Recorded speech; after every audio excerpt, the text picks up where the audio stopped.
ආස්වාදයේ ආදීනෝ දකින්න නම් මේ කියන න්‍යාය ධර්මයේ හොඳින් අවබෝධ වෙන්න ඕන. එතකොට මේ අවබෝධය තමයි Tamanට එදිනෙදා ධර්ම අවබෝධය තර කරගන්නේ නිවන් මඟ වැඩිම පිණිස උපකාර වෙන්නේ. එහෙමනම් දැන් මේ ආස්වාදයේ උද්‍යංගම අත්ංගම ස්වාද ආදීනෝ නිස්සරණ කියන මෙන්න මේ න්‍යාය ධර්මයට අදාළ ප්‍රශ්නයක්. ඒ නිසා එතුමා ඒ සඳහන් කරන්නේ සමුදය අත්ංගම කියලා. නමුත් ඇත්තටම ආස්වාද පරේෂණ ආදී විවිධාකාර ආස්වාද සූත්‍ර වල උද්‍යංගම අත්ංගම ආස්වාද ආදීනව නිස්සරණ කියන ආකාර පහකටයි ඒ න්‍යාය ධර්මයේ පැහැදිලි වෙන්නේ. මෙයින් මේ උද්‍යංගම සහ අත්ංගම කියන ඒ කාරණාව පිළිබඳව මේ ප්‍රශ්නේ ඇති වෙන්නේ. එතුමා අහනවා මේ උද්‍යංගම අත්ංගම කියලා කියන්නේ යම්කිසි ආස්වාදයක් සමුදේ වෙලා ඒ හටගත්තා වූ ආස්වාදයේ ක්‍රමානුකූලව අවසන් වෙලා යන විපරිණාමයට පත් වෙන ස්වභාවය. අපි දන්නවා යම්කිසි ආස්වාදයක් හටගත්තේ ආස්වාදයේ ඒ සිටම ක්‍රමානුකූලව ක්ෂය වෙලා යනවා අවසන් වෙලා යනවා. කිසිම ආස්වාදයක් එක දිගට ඒකාකාරව මෙන්න මේ ස්වභාවයටද අත්ංගම කියන්නේ. එහෙම නැත්නම් ඒ ආස්වාදයේ චන්දරාගේ ප්‍රහාණය කිරීමෙන් ඒ ආස්වාදයේ නිරෝධයටපත් කිරීමද අත්ංගම කියන්නේ කියලා. ওই ප්‍රශ්නෙට උත්තරේ දෙන්න ඕන කොහොමද? බුදු පියාණන් වහන්සේගේ දහම හේතුඵල ධර්මයි. බුදු පියාණන් නා දෙන්නේ ස්ප්‍රිං සති දං හෝති මාසුපාද දං උප්පජ්ජති ඉති මාස්මින් අසති දං හෝති මාස නිරෝධයි මඤ්ඤුජ්ජති. මේ හේතු ඇති කල්ලි මෙසේ වේ මේ උපන් කල්ලි මේ උපදී මේ හේතු නොමැති කල්ලි මෙසේ නොවේ මේ නූපන් කල්ලි මේ නූපදී කියන මෙන්න මේ හේතුඵල න්‍යාය ධර්මය පටිච්ච සමුප්පාද ධර්මය මෙන්න මේ ධර්මයටයි බහ බලන්න ඕනේ ප්‍රශ්නේ. එතකොට අන්න සැකහැර විචිකිච්ඡාවෙන් තොරව ධර්මයේ පේන්න ගන්න. අංගම අත්ංග කියන එක පටිච්ච සමුප්පාදයට ගලප ගන්න ඕනේ. බුදු පියාණන් වහන්සේ දේශනා කළේ කෙබඳු ධර්මයක්ද? අනිත්‍යමය. ඒක වේ නිශ්චිත රූප වේදනා සංඥා සංකාර විඥාන කිසිවක් ලෝකේ නොමැති බව උන්වහන්සේ පෙන්වා දුන්නේ සුද්ධ සිංහලෙන්. නිශ්චිත රූපයක් නැහැ, නිශ්චිත වේදනාවක් නැහැ, නිශ්චිත සංඥාවක් නැහැ, නිශ්චිත සංකාරයක් නැහැ, නිශ්චිත විඥානයක් නැහැ. එහෙමනම් මේ ආස්වාදය කියලා අපි මොකද්ද දකින්නේ? ආස්වාදය කියලා අපි දකින්නේ යම්කිසි රූපයක්, සද්දයක්, ගන්ධයක්, රසයක්, ස්පර්ශයක්, යම්කිසි අදහසක්, ධර්මයක් නිසා හිතේ හටගන්නවා ස්පර්ශ ප්‍රත්‍යයෙන් යම්කිසි සැප වේදනාවක්. යංකෝ චක්කුම් පටිච්ච උප්පජ්ජති සුඛං සෝමනසං අං චක්කුස්සාසාදෝ. ඒ චන්දරාගෙන් ස්පර්ශ වුණාම සකස් වෙන එතන සෝමනස්ස සහගත සුඛ වේදනාව. සෝමනස්ස සහගත සුඛ වේදනං අයං ආසාදෝ. මේ සෝමනස්ස සහගත සුඛ වේදනාවටයි ආස්වාදය කියන්නේ. ඒ කියන්නේ සතුට දනවන සැප වේදනාවටයි ආස්වාදය කියන්නේ. සතුට දනවන සැප වේදනාව. මෙන්න මේකටයි ආස්වාදය කියන්නේ. එහෙනම් මේ ආස්වාදය කියන්නේ නිකන් දෙවියන් වහන්සේ නිසා හට ගන්නවා, දෙවියන් වහන්සේ කැමැත්තෙන් හට ගන්නවාද? එහෙම නැත්නම් කාගේ හරි බලපෑමක් නිසා නෑ. එහෙනම් ආස්වාද වේදනාව කියන්නේ තන අනිච්ච ධර්මයක්.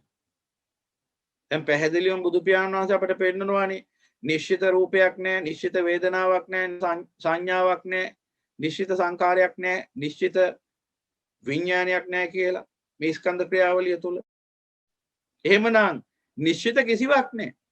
නිශ්චිත කිසිවක් නැත්තම් රූප වේදනාවක් තියෙනවා කියලා පනවන්න හැටියක් නෑ. යම් කිසි කෙනෙක් යම් රූපයක යම් කිසි රූපයක සද්දයක ගන්ධයක රසයක ස්පර්ශයක ධර්මයක ආස්වාදයක් පවතිනවා කිය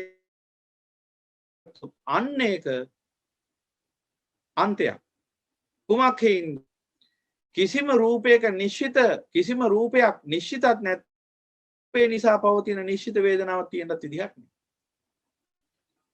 කිසිම රූපයකුත් නිශ්චිත නැත්තම් නිශ්චිත පනවන්න රූපයකුත් නැත්තම් සත්වයක් හැටියට ප්‍රපංච හැටියට එහෙමනම් පින්වතුනි ඒ නිශ්චිත නොවන්නව එහෙම නැත්තම් අනිච්ච රූපය තුල නිශ්චිත වේදනාවක් හෙවත් නිච්ච සැප වේදනාවක් තියෙන්න පුළුවන්.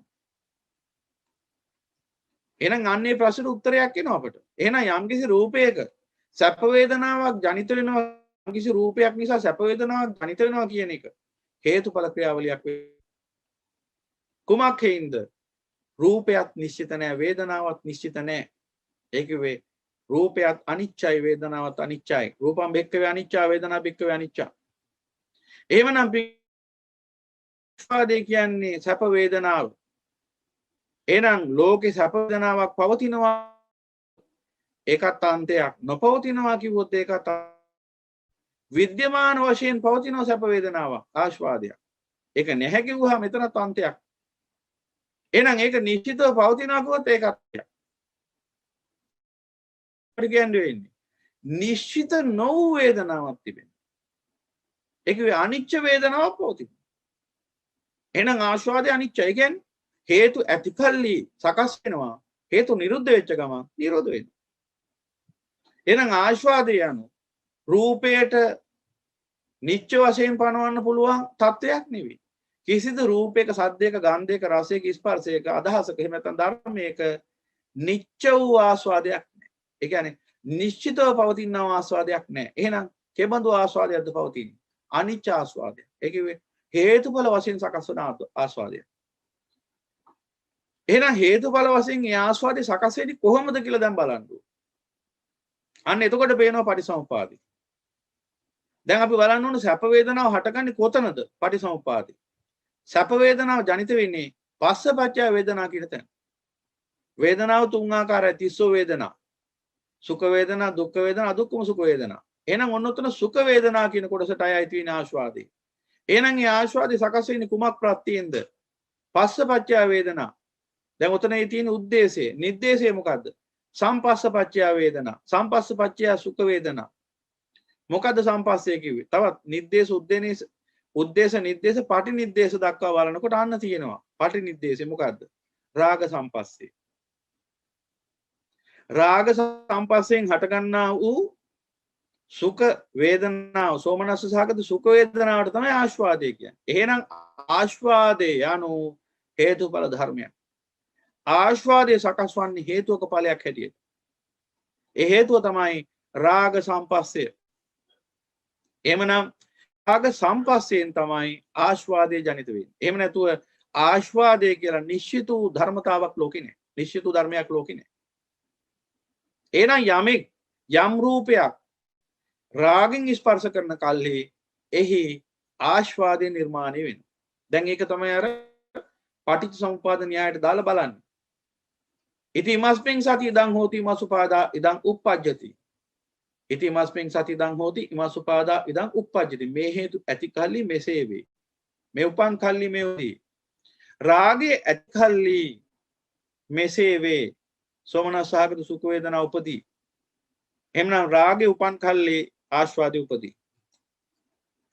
එhmenan රාගේ ඇති කල්ලි, රාග ස්පර්ශය දෙන කල්හි, රාග සම්පස්සේ දෙන කල්හි එයින් ජනිත වන වේදනාව රාග සම්පස්සජා වේදනා, සැප වේදනාව. එහෙනම් ආස්වාදය රාග සම්පස්සය පවතින කල්හි සකස් වන අනිච්ච ධර්මයක්.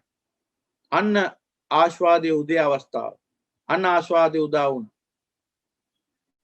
දැන් ඒ අරුණ මහත්මයාගේ ප්‍රශ්නේ දෙන උත්තරය ඇතුලේ තරින්ද මහත්මයාගේ ප්‍රශ්නටත් උත්තරය ලැබෙනවා.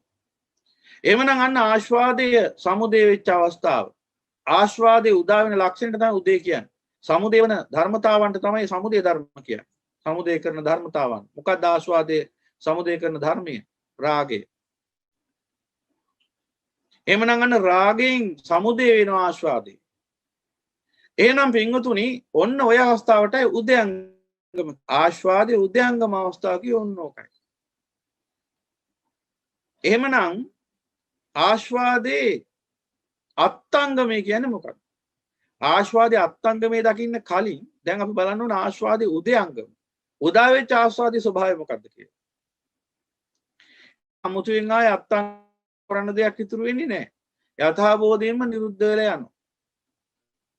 එහෙනම් දැන් බලන්න ඕන සම්පස්සපච්චය වේදනා, සම්පස්සජා වේදනා.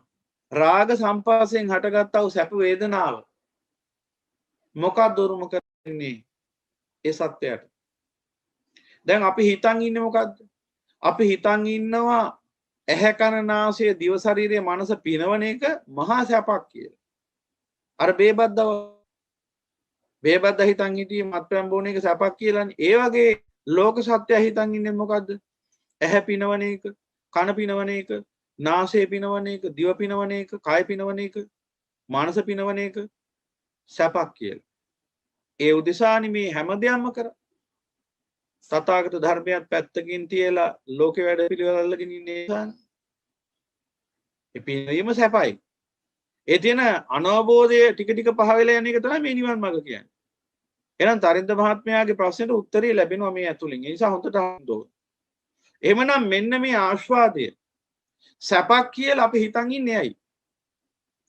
හේතුඵල ධර්ම නොදකින නිසා. ඒ කියන්නේ අපට පේන්නේ ඇහැට නැත්තම් මේ අනුභූතික ඉන්ද්‍රියන්ට අහු වෙන්නේ මේ ආස්වාදයේ පවතින මේ වර්තමාන මොහොතේ පවතින යම් කිසි ආකාරයක తాවකාලික සැපනම් වින්දනයක් එහෙම නැත්නම් මේ මායාවක් විතරයි.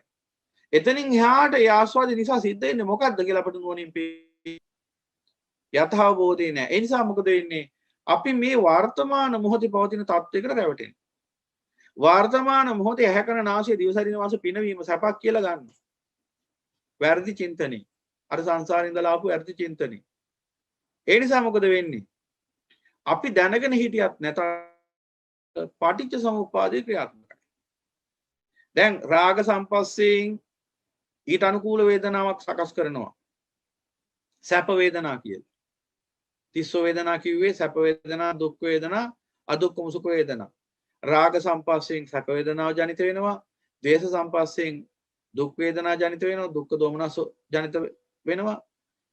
මොහ සම්පස්සයෙන් විචිකිච්ඡා සහගත, උද්ධච්ච කුක්කුච්ච සහගත අදුක්ඛම සුඛ වේදනා සකස් වෙනවා. නැවතත් කිව්වොත් රාග සම්පස්සයෙන් සෝමනස්ස සහගත සුඛ වේදනාව ජනිත වෙනවා. ද්වේෂ සම්පස්සයෙන් දුක්ඛ සහගත දෝමනස්ස සහගත වේදනා උපදිනවා.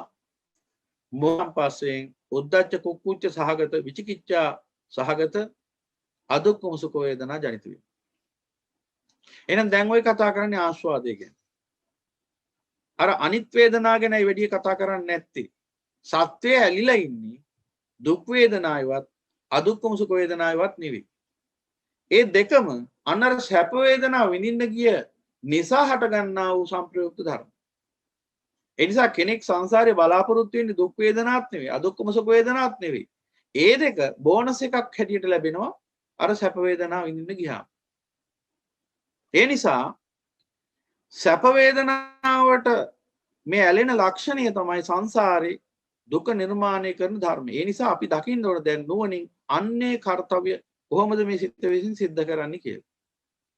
එහෙනම් පින්වතුනි රාග සම්පස්සයෙන් සැප වේදනාව ජනිත කරන එහෙම නැත්නම් ආස්වාදය ජනිත කරනවා යථා නොදන්නා තාක්කල් මොකද වෙන්නේ? සැප වේදනාවට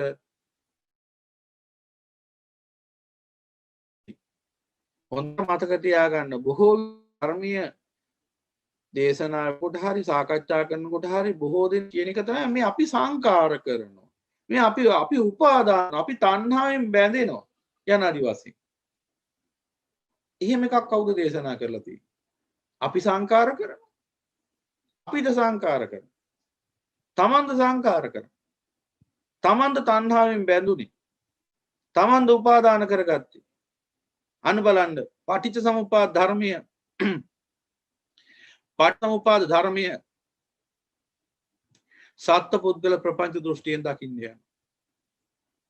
මෙතන තියෙන්නේ ධර්මතා ක්‍රියාවලියක් කියන එක අමතක කරලා ඒ ධර්මතාවන්ටත් ඒ ධර්මයන්ටත් මම කියලා පනව ගන්න. ඉතින් කොහොමද ධර්මය දකින්නේ? සත්ත්ව පුද්ගල ප්‍රපංච දෘෂ්ටියෙන් නිදහස් වෙලයි දකින්න ඕන උතුම් වූ චතුරාර්ය සත්‍ය පටිච්චසමුප්පාද ධර්මය. මම සංකාර කරනවා කියලා ගත්තාම එතනම තියෙනවා විඥාව. මම තණ්හාවෙන් බැඳෙනවා. මම උපාදාන කරගන්නවා.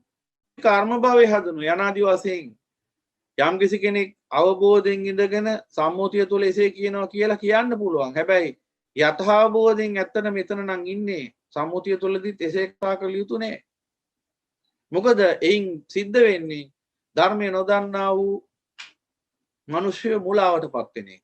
නයිදං අත්ත කතම් බිම්බන් නයිදං පර කතං අකං හේතුම් පටිච්ච සම්භූතං හේතු භංගා නිරුජ්ජති.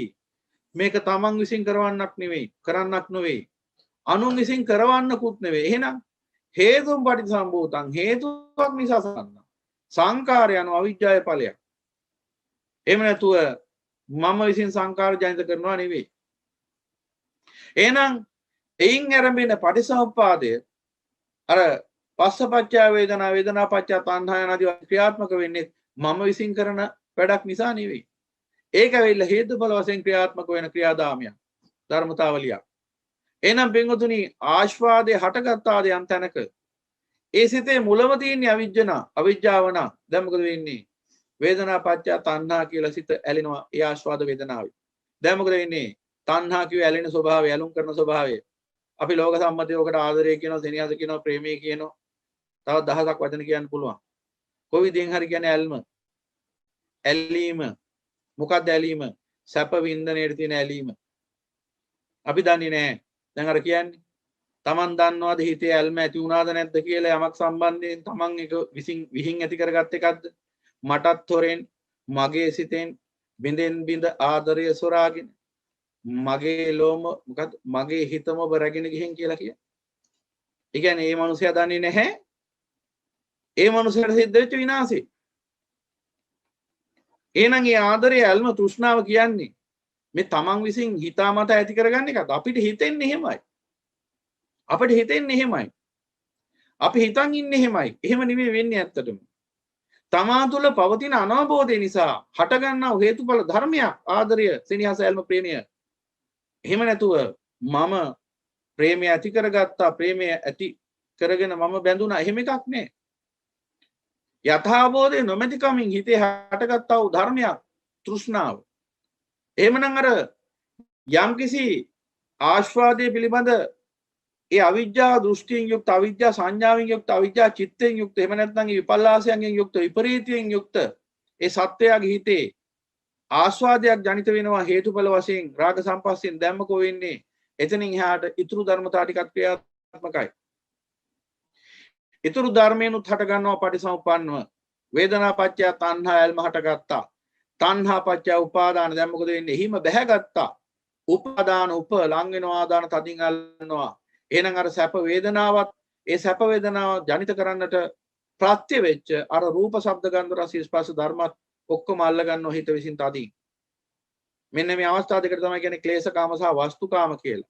ඒ කියන්නේ ක්ලේශකාම කියලා කියන්නේ අර සැප වේදනා වින්දනයේ ආස්වාදයට තියෙන ඇල්ම.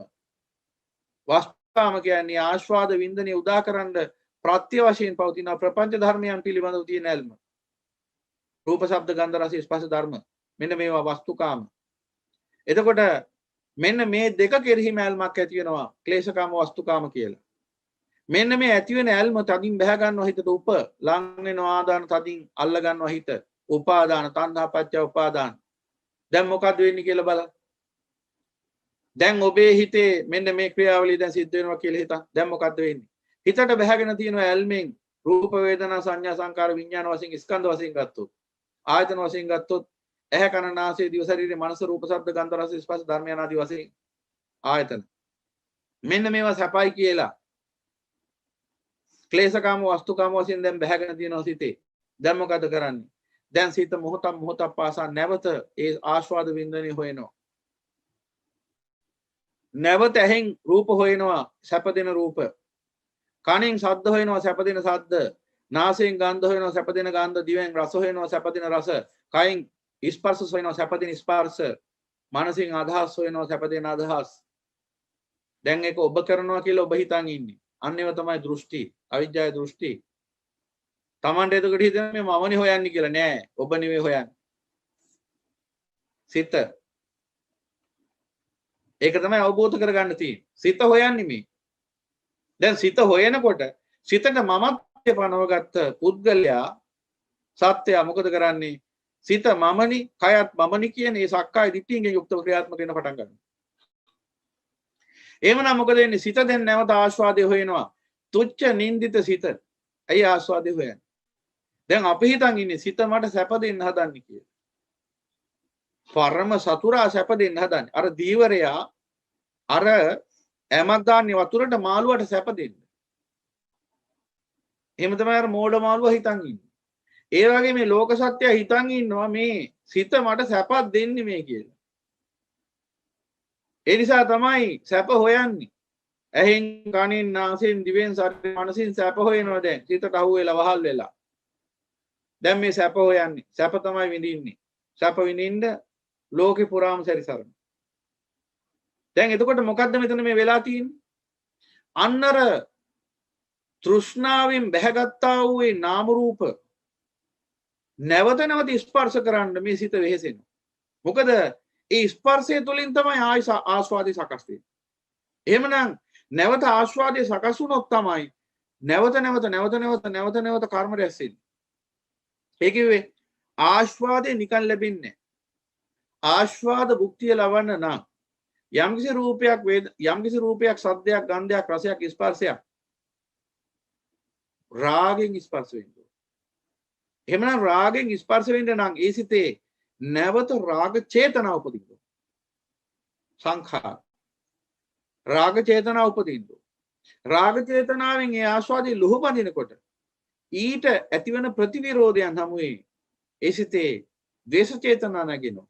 ඒ වගේම ඒ ආස්වාදයේ පිළිබඳ ඒ වස්තුකාම ඒ ක්ලේශකාම පිළිබඳ තියෙන බලාපොරොත්තු නිසා ඒ සිතේ ශෝකේ හට ගන්නවා, බය හට ගන්නවා, තැතිගැන්ම හට ගන්නවා, විචිකිච්ඡා හට ගන්නවා, සැකේ ඇති වෙනවා, මානි අහංකාර උඩුම්කම් මෙන්න මේ දේවල් ඇති වෙනවා. දැන් මේව මොනවද? මේව මෝහය.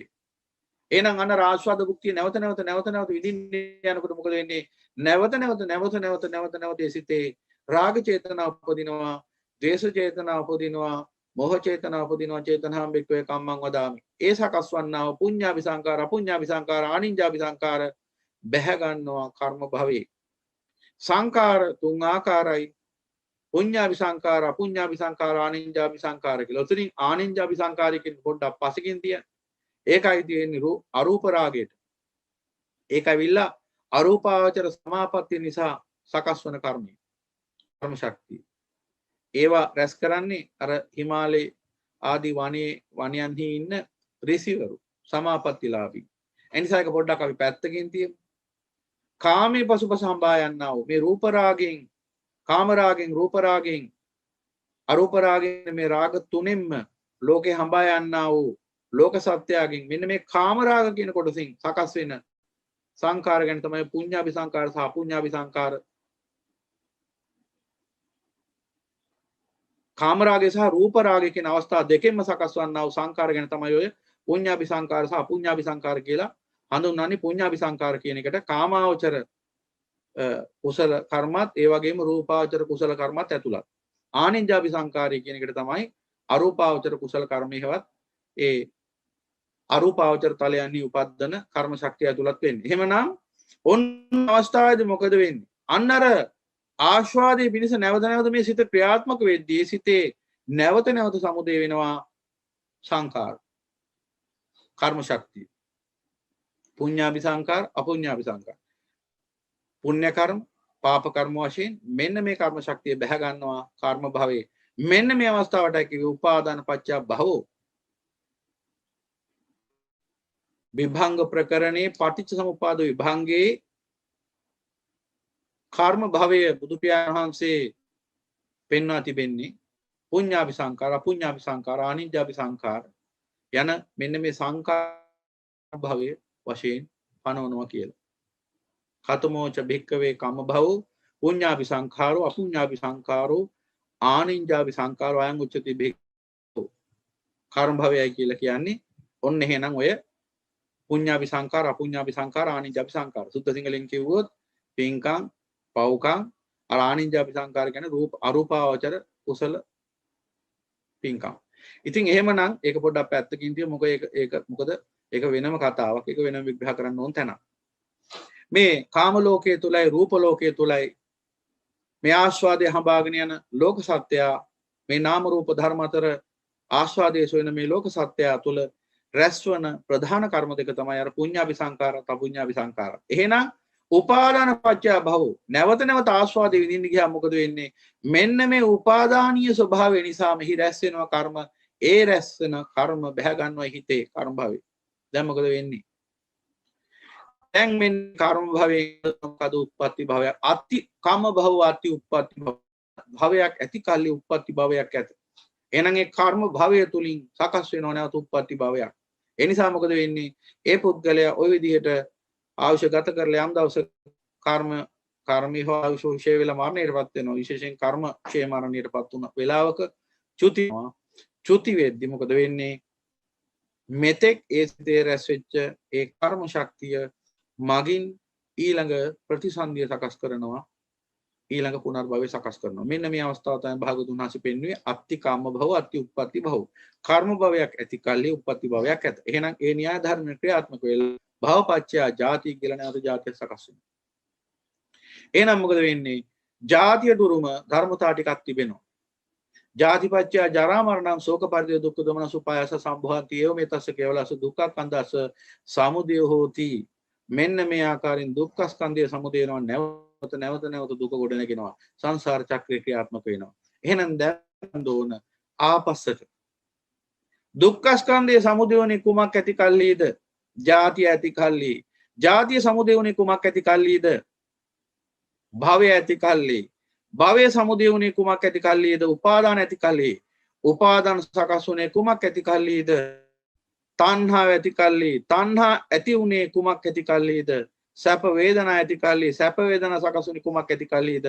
රාග සම්පස්සේ දිච්ච කල්ලි. එහෙනම් අන්න රාග සම්පස්සයෙන් හටගත්තා වූ සැප වේදනා හේවත් ආස්වාදය කෙලවර උරුම කරලා දීලා තියෙන දුක්ඛ ස්කන්ධය. එහෙනම් අනන්ත සංසාරෙන්දලම මේ විදිහට භවෙන් භවයට දුක්ඛ ස්කන්ධය උරුම කරලා දෙන්නේ මෙන්න මේ ආස්වාදය. එහෙමනම් අන්න දැක්ක දැන් ආස්වාදය කියන්නේ සෝමනස් සාගත සුඛ වේදනාව. ඒ අනිච්ච ධර්මයක් බව ඔබ දැක්කා. යමෙක් මේ ලෝකේ හිතාගෙන ඉන්නවා නම් රූපවල සැප තියෙනවා, සද්දවල සැප තියෙනවා, ගන්ධවල රස තියෙනවා, රසයන්හි සැප තියෙනවා, ස්පර්ශයන්හි සැප තියෙනවා, අදහස්වල ඒක මේ පුද්ගලයාගේ අවිජ්ජා බවට පත් වෙනවා. එහෙම රූප ශබ්ද ගන්ධ රස ස්පර්ශ ධර්ම වල සැප පනවන්නේ භාග්‍යවතුන් වහන්සේ. උන්වහන්සේ පෙන්නලා දුන්නේ කිසිදු රූපයක්, වේදනාවක්, සංඥාවක්, සංකාරයක්, විඥානයක් නිශ්චිතව නොපවතින බව. හේතුඵල වශයෙන් ගොඩ නැගෙන බව. ඒ මොහොතේදී. එහෙනම් ආස්වාදය anu ඒ මොහොතේදී උදාවන ධර්මතාව. උදාවන ධර්මයක් හට ගන්නව සමුදය වන්නව ධර්මයක්. එහෙනම් ආස්වාදය anu ඒ මොහොතේදී හේතුඵල වශයෙන් ගොඩ නැගෙන සමුදය ධර්මයක්. එහෙනම් ආස්වාදී දැන් ඔබ උදයංගම අවස්ථාව දැක්කා. ආස්වාදී උදාවන්නේ කෙසේද? රාග සම්පස්සේ. ඊළඟට ආස්වාදය anu කුමක්ද කියලා දැක්කා. එහෙනම් ඊළඟට දැක්කා දැන් ආස්වාදයේ ආදීනව. දැන් ඔබට කාරණා තුනක් මේ ඇසුරෙන් පේන්න ගන්නවා. මොකද්ද? ආස්වාදයේ හේතුඵල වශයෙන් උදා වෙන හේතුඵල ධර්මයක් කියලා ඔබට දැන් පේන්න ගත්තා. ඒ අනිත්‍ය ලක්ෂණය. ඒකම පේනවා මේ ආස්වාදයේ සැපයි කියලා ලෝක සත්‍යය පනවගත්ත මේ ආස්වාදයේ සත්‍ය වශයෙන් අවසාන විග්‍රහයේදී පරමාර්ථයෙන් බැලුවාම දුකක් බව. නමුත් ලෝක සත්‍යය හිතන් ඉන්න ආස්වාදයේ සැපයි කියලා. බුදු පියාණන් වහන්සේ ආස්වාදයේ දුක කියලා පැනෙව්වේ මෙන්න මේ දුක්ඛ ස්කන්ධය සමුදය කරලා දෙන්නේ මෙන්න මේ ආස්වාදය.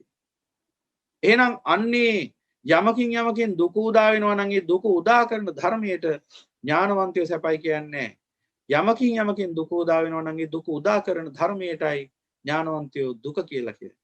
එහෙනම් බුදු පියාණන් වහන්සේ පෙන්වන්නේ ඵලය දුක වශයෙන් නෙවෙයි හේතුව දුක වශයෙන්. මෙන්න මේක හොඳින් තේරුම් ගන්න ඕන. බුදු පියාණන් වහන්සේ කියලා දෙන්නේ ඵලය නෙවෙයි හේතුව. ඵලය දුකයි කියන එක ඕනෑම විදිහට පේන්නේ. හැබැයි හේතුව දුකයි කියලා තේරුම් ගන්න බෑ. හේතුව දුකයි කියලා තේරුම් ගන්න පුළුවන් ඉන්නේ ඇහෙන් බලන නෙවෙයි ප්‍රඥාවෙන් බලලා. ප්‍රඥා ඇසින් බලලා.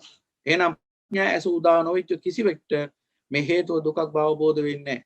ඔවුන් දකින්නේ හැමතිස්සෙම ඵලය දිහා. ඔවුන් බලන්නේ ඵලය දිහා. ඔවුන්ට පේන්නේ මාසසින් පේන යථාර්ථය දැකලා සංසාර දුකෙන් නිදහස් වෙන්න පුළුවන් නම් ලෝ සතුන් නිවන්.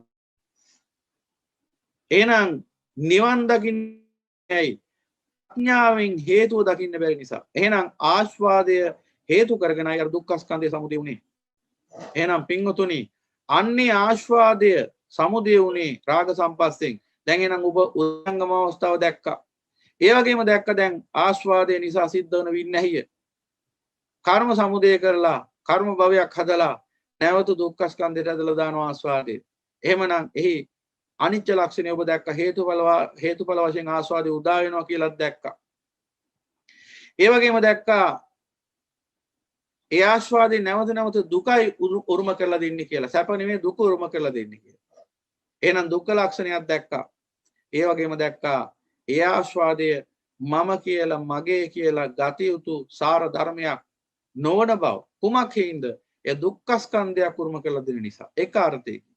අනෙක් අර්ථයෙන් නිශ්චිත වූ වේදනාවක් මම කියලා ගන්න හැටියක් නෑ. ඒකයි අනිච්ච නිසාම ඒක දුක්ඛ වෙන්නේ, දුක්ඛ නිසාම ඒක අනාත්ත වෙන්නේ. ඒ අර්ථ දෙකම ඔබ දකින්න ඕන. අනාත්ත සහ අසාර. අනාත්ත කියන ලක්ෂණය මම ඉදත් පැහැදිලි කළා. පරතෝති, රිත්තතෝති, ශුඤ්ඤතෝති, තුච්ඡතෝති, අසාරතෝති, අනාත්තතෝති කියන ලක්ෂණ හයකින් පනවන භාග්‍යතුන් වහන්සේ. එහෙනම් දැන් එතන ඔබ දකින්න ඕනේ යමක්. එකක් තමයි දුක්ඛ ස්කන්ධයක මම කියලා ගන්න හරියක් නෑ.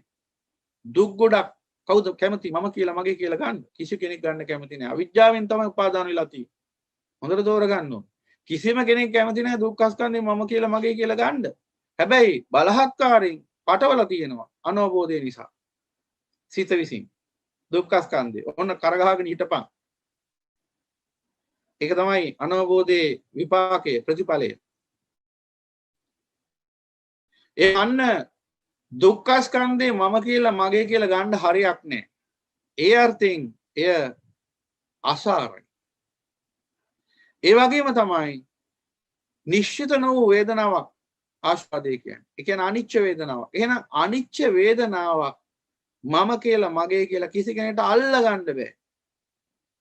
එහෙනම් ඒ අර්ථ ඔබ දැකලා ඇති ආකාශي ඔය අවුවත් වැටිච්ච වෙලාවට අර සියුම් පොද වැටෙන වෙලාවට දේ දුන්න කියලා එකක් පායන.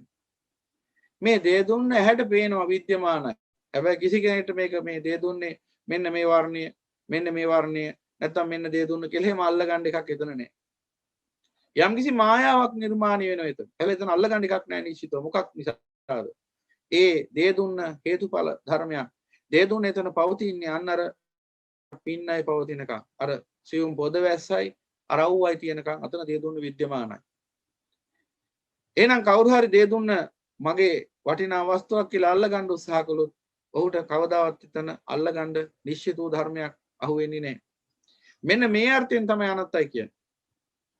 ආත්මීය සාරයක් නෑ ආස්වාදයේ තුල. නිශ්චිතව නොපවතිනවක සාරයක් වෙන්නේ. එහෙනම් අනිච්ච වේදනාවක් තුල අත් වූ සැපයක් හොයන්න බෑ.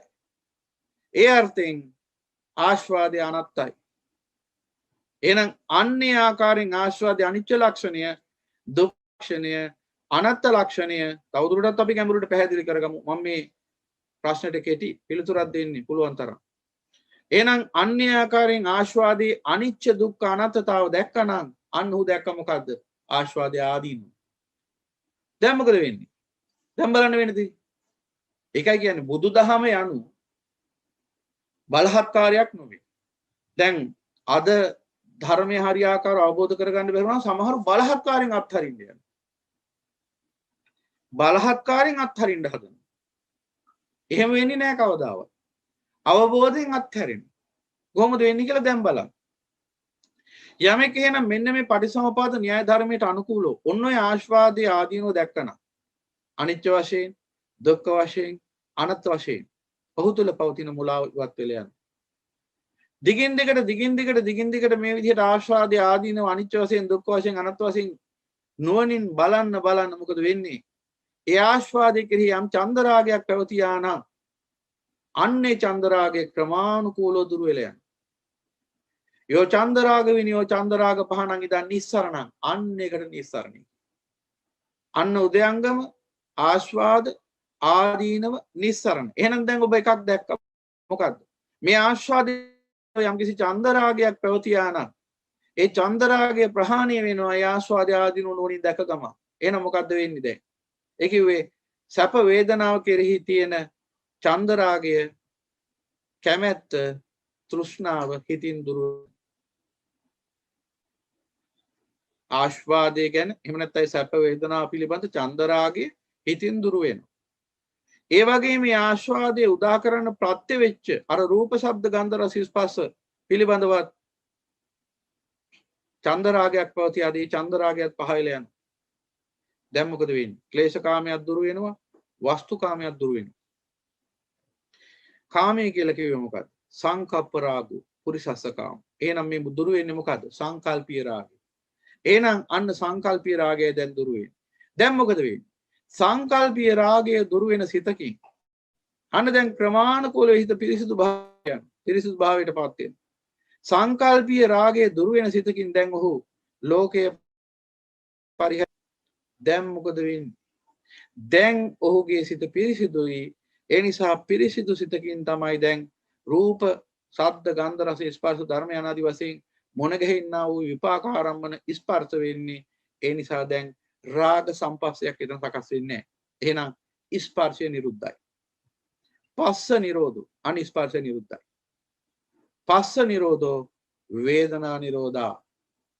රාග සම්පස්සේ නිරුද්ධ කල්හි රාග සම්පස්සේ නිසා හටගත්තා වූ සැප වේදනාවත් නිරුද්ධයි. හේතුඵල ධර්මය මෙහි ඇති කල්ලි මෙසේ වෙන්නේ. මෙහි ඇති කල්ලි මෙසේ රාග සම්පස්සේ දුණු කල්ලි ආස්වාදී උපදී. රාග සම්පස්සේ නොයදෙන කල්ලි ආස්වාදී නූපදී. අවස්ථාවටයි අත්ංගම කියන්නේ. එහෙම නැතුව මේ හටගත් ආස්වාදය කියන එක නෙවෙයි. ඒක ලෝකයටත් පේන එකක්. ඒක පටිසමුප්පාද ධර්මයක් නෙවෙයි. ඒවා නියාම ධර්ම. හටගත් දෙයක් ඒ විදිහට විපරිණාමයට පත් වෙලා යන එක නියාම ධර්මයන්ට අයිති වෙනවා. උතුජ නියාම, කම්ම නියාම, ධම්ම නියාම ආදී නියාම ධර්මයන්ට අයිති වෙනවා. ඒක ප්‍රඥාවෙන් කළ යුත්තක් නෙවෙයි. හටගත් ආස්වාදය හටගෙන ඒකාකාරව පවතින නැතුව ඒක ෂේ වෙලා යන එක අප විසින් ප්‍රඥාවෙන් කරන්නක් නෙවෙයි. ඒව නියාම ධර්ම. බුදු පියාණන් වහන්සේ මේ පෙන්වන්නේ නියාම ධර්මයක් නෙවෙයි. බුදු පියාණන් වහන්සේ පෙන්වන්නේ හේතුඵල ධර්මයි. එහෙනම් හටගත් ආස්වාදයේ ගෙවි ගෙවි යනවා, වැය වී යනවා, ෂේ වී යනවා. ඔහොම කතාවක් නෙමෙයි කියන්නේ. එහෙනම් අපිට කරන්න දෙයක් නැහැ. අපිට තියෙන ඉතින් ආස්වාදයේ පුළුවන් තරම් විඳලා ඒ හටගත් ආස්වාදයේ ගෙවි ගෙවි යන හැටි බලාගෙන ඉඳලා නිවනටපත් වෙන්න. එහෙම පුළුවන් වෙයිද? ඇඟට ගිනි තියාගෙන, වස්ත්‍රයට ගිනි තියාගෙන, ගින්දර නිවිල යන දිහා බලාගෙන නිවෙනවා ඉන්නවා. සනීපයක් හම්බ වෙයිද? බුදු පියාණන් වහන්සේ දේශනා කළේ එහෙම ගිනි තියාගෙන හටගත්තා වූ ගින්දර නිවි නිවි යනවා කියලා බලන්නද? එහෙම නැත්තම් ගිනි ගන්නේ නැති තැනට වැඩ කරන්න කියලා. බුදු පියාණන් වහන්සේ දේශනා කරන්නේ රාග දේශ මොහ උපාදනය කරගෙන ඒ උපාදනය වෙච්ච රාග දේශ මොහ නිරුද්ධ වෙන දිහා බල ඉන්න කියලාද? එහෙම නැත්නම් රාගයේ දේශේ මොහෙන් මෙන්න මේ හේතුවෙන් හට ගන්නවා, මෙන්න මේ හේතුව නිරුද්ධ කරලා දාලා රාග දේශ මොහ නැවත හට නොගන්නා වූ තත්ත්වයටපත් කරන්න කියලා.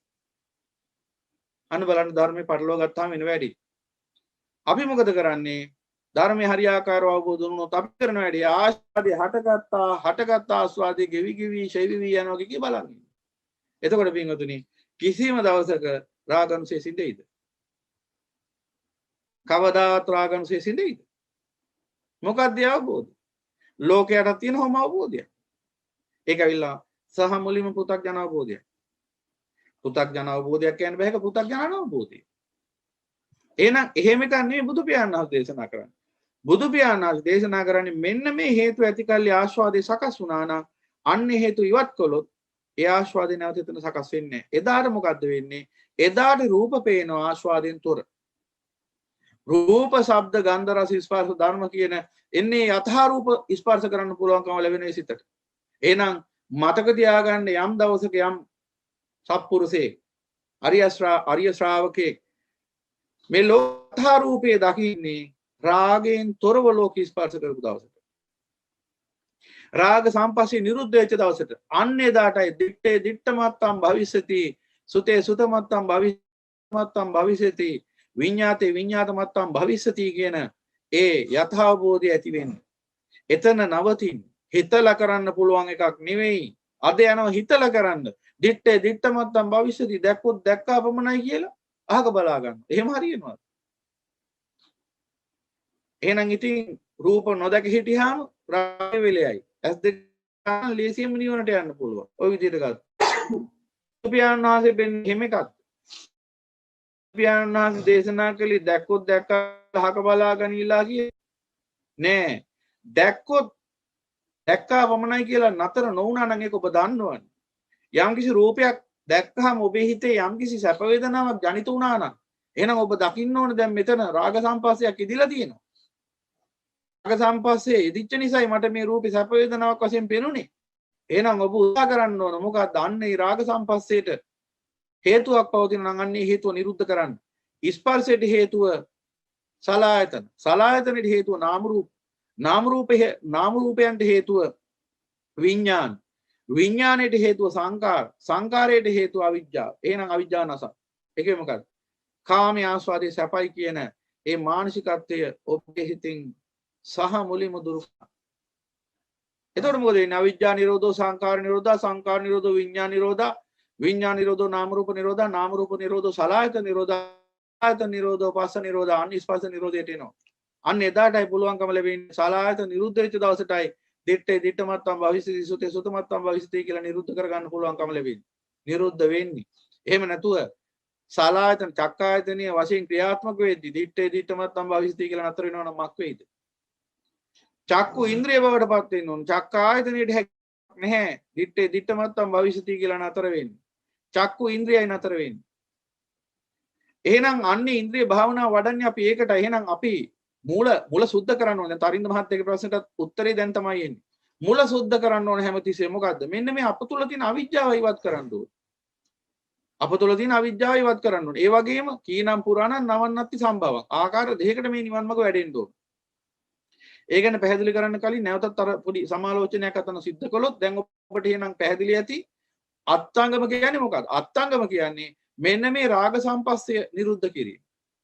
රාග සම්පස්සේ නිරුද්ධ කරාම මොකද වෙන්නේ? ආස්වාද වේදනා සැප වේදනා උදා වෙන ක්‍රියාවලිය නතර වෙන ආස්වාදේ නිරුද්ධ වෙනවා. ආස්වාදේ නූපදින තත්ත්වයටපත් වෙනවා. ඊට පස්සේ මොකද වෙන්නේ? පස්ස නිරෝධෝ වේදනා නිරෝධා. වේදනා නිරෝධෝ තණ්හා නිරෝධා. සැප වේදනාවක් නැත්තම් ඇලෙන දෙයක් එතන නැහැ. වේදනා නිරෝධෝ තණ්හා නිරෝධා. තණ්හා නිරෝධ උපාදාන නිරෝධා. එහෙනම් තණ්හාවක් නොමැති කල්ලි උපාදාන නැහැ. උපාදාන නැහැ කියන්නේ සිතට තදින් අල්ලගන්න කිසිවක් නැහැ එහි. දැන් මොකද වෙන්නේ? සිතට තදින් අල්ලගන්න කිසිවක් නැත්තම් ඒ සිතට නැවත නැවත ආස්වාදයේ ගොඩනගන්න වැඩ පිළිවෙලක් නැහැ. ඒ නිසා මොකද වෙන්නේ? සිතට නැවත නැවත කර්ම ශක්තිය ජනනය කරගන්න සමුදය කරගන්න වැඩ පිළිවෙලක් නැහැ. දැන් එහෙනම් කර්ම නිරුද්ධ වෙනවා. පුඤ්ඤාභි සංකාරات නිරුද්ධ වෙනවා. අපුඤ්ඤාභි සංකාරات නිරුද්ධ වෙනවා. ආනිඤ්ඤාභි සංකාරات නිරුද්ධ වෙනවා. දැන් මොකද වෙන්නේ? උපාදාන නිරෝධෝ භව නිරෝධා කියලා කර්ම භවය නිරුද්ධ වෙනවා. නත්ති කාම භව නත්ති උප්පත්ති භව. කර්ම භවයක් නොමැති කල්ලි උප්පත්ති භවයක් නැත. ඒ න්‍යායට අනුකූලව මොකද වෙන්නේ? භව නිරෝධෝ ජාති නිරෝධා කියලා ජාති අවසන් වෙනවා. ජාති අවසන් වුණා නම් මොකද වෙන්නේ? ජාතියක් නිසා හට ගන්නව නැත්නම් ජාතිය ප්‍රත්‍යයෙන් හට ගන්නව හේතුවෙන් හට ගන්නව සියලු ධර්මතා නිරුද්ධ වෙනවා. ජරා මරණ ශෝක පරිදේව දුක්ඛ දෝමන සුපායස නිරුද්ධාන්ති. ඒව මේ තස කේවලස දුක්ඛකන්දස නිරෝධෝ හෝති කියලා නිවනටපත් වෙනවා. එහෙනම් අන්න ආස්වාද උදයංගම සමායින් උදයංගම අත්ංගම ආස්වාද ආදීනෝ නිස්සරණ. එහෙනම් නැවතත් ඒ කාරණා සිහි කළ දුන්නොත් රාග සම්පස්යෙන් සැප වේදනා උදා වෙන අවස්ථාව උදයංගම රාග සම්පස්ස නිරෝධයෙන් නැත්නම් ස්පර්ශ නිරෝධයෙන් සැප වේදනා නිරුද්ධ වෙන අවස්ථාව ස්පර්ශ නිරෝධයෙන් සැප වේදනා නිරුද්ධ වෙන අවස්ථාව අත්ංගම ඒ අනිච්ච වශයෙන් නැත්නම් රාග සම්පස්යෙන් හට ගන්නා වූ ඒ සැප වේදනාව ආස්වාදයේ එක මායාවක් මූලාවක් හේතු පවතින කල්ලි සකස් වන්නා වූ නිශ්චිත නොවන අනිච්ච ධර්මයක්. එහෙනම් අන්නේ ආස්වාදය හේතුඵල වශයෙන් සකස් වෙන නැවත නැවත දුක්ඛ ස්කන්ධයම සමුදය කරන අර්ථයක් නැති සාරයක් නැති මම මගේ කියලා ගත හැකි ආත්මීය සාරයක් නැති ප්‍රපංච ධර්මයක් බව මෙන්න මේ විදිහට අනිච්ච දුක්ඛ අනාත්ම කියන ලක්ෂණ තුන නුවණින් දකිනවා. ඒකට කියනවා ආස්වාදේ ආදීනෝ දකිනවා. දැන් මොකද වෙන්නේ? එසේ දිගින් දිගට ආස්වාදේ ආදීනෝ නුවණින් දකිනකොට ඒ ආස්වාදයේ පිළිබඳව යම්කිසි චන්දරාගයක් පැවතියා නම් සියලු චන්දරාග ප්‍රමාණිකෝලව හිතින් නිරුද්ධ වෙලා යනවා. ඒකට කියනවා නිස්සාරණ. එහෙනම් මෙන්න මේ කියන න්‍යාය ධර්මයේ නුවණින් දැක්කනම් ඒ සියලු දෙනා නිවන් මාර්ගට පැමිණෙනවා. දැන් අර තරින්ද මහත්තයා ප්‍රශ්නයක් අහනවා එදිනෙදා කටයුතු තුළදී මේ ආස්වාදනව වශයෙන් දකින්නේ කොහොමද ආස්වාදනව දකින්නේ කොහොමද දකින්න තියෙන ඔය කියපු විදිහට තමයි ඔබ දකින්න ඕන ඔබ මේ ලෝක වැඩ පිළිවෙල තුළ තවදුරටත් නිරත වෙලා ඉන්නේ ඇයි කියලා ඔබ තුලින්ම ප්‍රශ්න කරන්න ඕන සම්දිට්ඨිකෝ කියන්නේ තමා තුලින් ධර්මයේ දකින්න කුමක්ද Taman තව සොයන්නේ මේ ලෝකේ ආස්වාදයේ එවනම් ඔබට දුක් විඳින්න සිද්ධ වෙනවා ඔබ තවදුරටත් මේ ලෝකේ සොයන්නේ ආස්වාදය නම් ඒ කියන්නේ ඔබ සොයන්නේ අනිච්ච වූ දුක්ඛ වූ අනාත්ම වූ අසුභ වූ ලෝක ප්‍රපංච ධර්ම ඒ කියන්නේ ඔබ හොයන්නේ දුක්ඛ ස්කන්ධය ආස්වාදයේ නැවත නැවත ලෝක පාසා කර්ම සමුදය හේතුව රාගංශයේ බලවත් වෙනවා එහෙමනම් අපට සිද්ධ වෙනවා මේ ආස්වාදය ආදීනව නුවණින් දකින්න කරද්දී ආකාර දෙකක පිළිවෙතක් අනුගමනය කරනවා මොකද කීනම් පුරාණ නවං නාති සම්භව කීනම් පුරාණ නවං නාති සම්භව මොකද්ද මේ කිව්වේ අපි හිතමු උදාහරණයක් තුවාලයක් තියෙන කකුලේ දැන් තුවාලෙ අපට සිද්ධ වෙනවා පිළිවෙත් දෙකක් අනුගමනය කරන්න ඒ පිළිවෙත් දෙක තමයි මෙන්න මේ පිළිවෙත් දෙක එකක් තමයි මේ තුවාලයට බෙහෙත් දාන්න දෙවෙනි පිළිවෙත තමයි මේ තුවාලේ කහන්න තුවාලයට බෙහෙත් දාන්න ඕන තුවාලේ පාර ගන්නේ නැතුව අලුතෙන් දුරට වැඩි කරන්න ඒකෙන අවශ්‍යතා දෙකම නිසි ආකාරයෙන් පූර්ණ්‍ය වුණොත් ඉක්මනින්ම තුවාලේ සුව වෙනවා එහෙනම් අන්නර කීන පුරාණන් මොන අවස්ථාවද අර තුවාලේ බෙහෙත් දාන වගේ අවස්ථාව තුවාලට බෙහෙත් දාන අවස්ථාව තමයි කීනම් පුරාණ නවං නාති සම්භවං කියන්නේ මොකද අර තුවාලේ කහන්න නැතුව පාර ගන්න නැතුව ඉන්න අවස්ථාව ඔක තවදුරටත් පැහැදිලි කරගත්තොත් දැන් කෙනෙක් මානසික භවයේ සත්‍යයක් විදිහට අසාර සත්‍යයක් විදිහට ජීවත් රැස් කරගත්ත රැස්ුණු කර්ම ශක්තිය අනුව පෙර භවයේ අසාර සත්‍යයක් විදිහට ජීවත් වෙලා රැස්ුණු කර්ම ශක්තිය අනුව නැවත ප්‍රතිසන්දියකට එනවා උපදිනවා සත්‍යයක් විදිහට නැවත උපාදාන ස්කන්ධයන් විදිහට දැන් මේ උපදින සත්‍යය ඉපදුනේ රහතන් වහන්සේ කෙනෙක් එහෙම නෙවෙයි ඉපදිච්ච මේ සත්‍යයේ සිත ප්‍රභාස්වර නැහැ ප්‍රභාස්වර නම් සිත ඒ සිතට රූපයක් නැහැ ප්‍රභවේ පිහිට හිතට රූපයක් තියෙන නැති නිසා ප්‍රകൃතියට රූපයක් නැහැ ප්‍රകൃතියට රූප තියෙන ඒ නිසා සංකතිය තුළ රූප තියෙනවා අසංකතිය තුළ රූප නැහැ එහෙමනම් දැන් අර උපදින දරුවා ගති විඥානයක් සහිතවයි උපදින්නේ. ඒ කියන්නේ රාග දේශ මොහ අනුසයන් සහිතවයි. ඒ නිසාමයි ඔහුට උපතින් ඊ අනුකූල රූපයක් හම්බ වෙන්නේ. විඥාන පත්‍යා නාම රූපං කිය. ඒ විඥානයේ ප්‍රත්‍ය කරගෙන උපදින නාම රූප ධර්ම අර විඥානයට අනුකූලව හැඩගැහිච්ච. ඒ නිසා තමයි එකිනෙකාගේ රූප එක එක විදිහේ. රාගේ දේශේ මොහේ කියන මෙන්න රාග දේශ මොහ කියන මෙන්න මේ අනුසයන්ගේ ගති ස්වභාවය අනුව තමයි එකිනෙකාගේ රූප ඔය එක එක විවිධාකාර හැඩතල ගන්න. එතකොට අන්න අර ඉපදෙන ඒ සත්වයාගේ චිත්ත සංතානයේ පවතින වෙන රාග දේශ මොහ අනුස ඉපදෙන මේ රාග දේශ මොහ එහෙම තියෙනවා. ආපසින් හරි තියෙනවා. අර ඒවා මහා බලවත් මට්ටමකට නැగిලා නැහැ. එහෙම පේන්න හේතු නැති නිසා. එතකොට අන්නේ පොඩි දරුවාගේ හිතේ පවා එහෙනම් අනුසයන් තියෙනවා. එහෙනම් ඒ අනුසය තමයි අපි මේ ඉපදිලා මේ ලෝකයේ තුල දෙමව්පියෝ වැඩිහිටියෝ යාළු මිත්‍රයෝ ගුරුවරු අසල්වැසියෝ අනාදි වශයෙන් මේ ලෝක සත්‍ය ඇසුරු කරමින් ටික ටික වැඩිනකොට අන්න අනුසයත් එක්ක වැඩින්නේ. එතකොට මොකද වෙන්නේ? අනුසයට ආහාර ලැබිලා අනුසයන් බලවත් වෙලා පරිඋට්ටාන විතික්‍රම දක්වා ගිහිල්ලා වචී සංකාර මනෝ සංකාර වචී සංකාර කාය සංකාර දක්වා ක්‍රියාවලියක් සකස් වෙන සංකාර ක්‍රියාවලිය. එතකොට පේන්නේ ඉන්නවා සත්වෙයි. එතකොට රාගයෙන් දේශයෙන් මෝහෙන් ලෝකයක් එක්ක ගනුදෙනු කරන සත්‍යයක් අපිට පේන්න ගන්නවා. ආදරණීය කෙනෙක්, නපුරු කෙනෙක්, මානෙ අධික කෙනෙක් යනාදී වශයෙන් ඉතින් ලෝකයා එකට එක එක සම්මුතික විවහාරයන් සිද්ධ කරනවා. ඉතින් අන්න ඒ රාග දේශ මොහ අනුසයන්ගේ බලවත් භාවය තමයි අපිට ලෝකයට පේන්නේ අර සංකාර තුලින් සත්‍යයක් හැටියට. එතකොට මෙන්න මේ අනුසයන් නසන්න ඕන. මෙන්න මේ අනුසයන් බලවත් උනේ කොහොමද? අසත්පුරුෂය අසුරු කරපු නිසා. අසත්පුරුෂය කිව්වේ අසත්පුරුෂය කිව්ව ගමන් අපේ ඔළුවේ ක්‍රියාත්මක වෙන්නේ අර නිකන් පාතාල කල්ලි වල ඉන්න සමාජිකයෝ.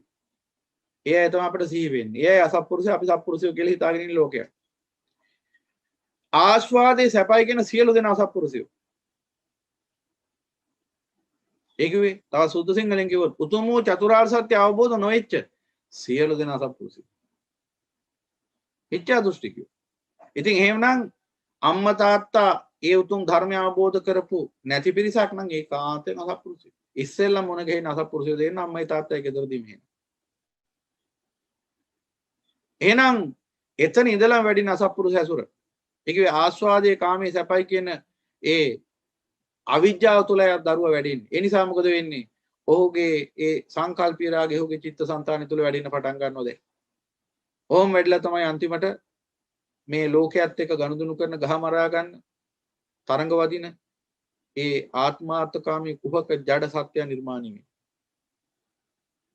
දැන් ඔය අසත්පුරුෂයාට කවදා හරි දවසක කල්යාණ මිත්‍රයෙක් හම්බෙලා ඔහුගේ කරුණාවෙන් ධර්මෙ මුණ ගැහෙන්න. එදාට මොකද වෙන්නේ? අන්න රසප්පුරුෂකම ටික ටික පහ වෙලා යනවා. ඒ කිව්වේ මොකක්ද?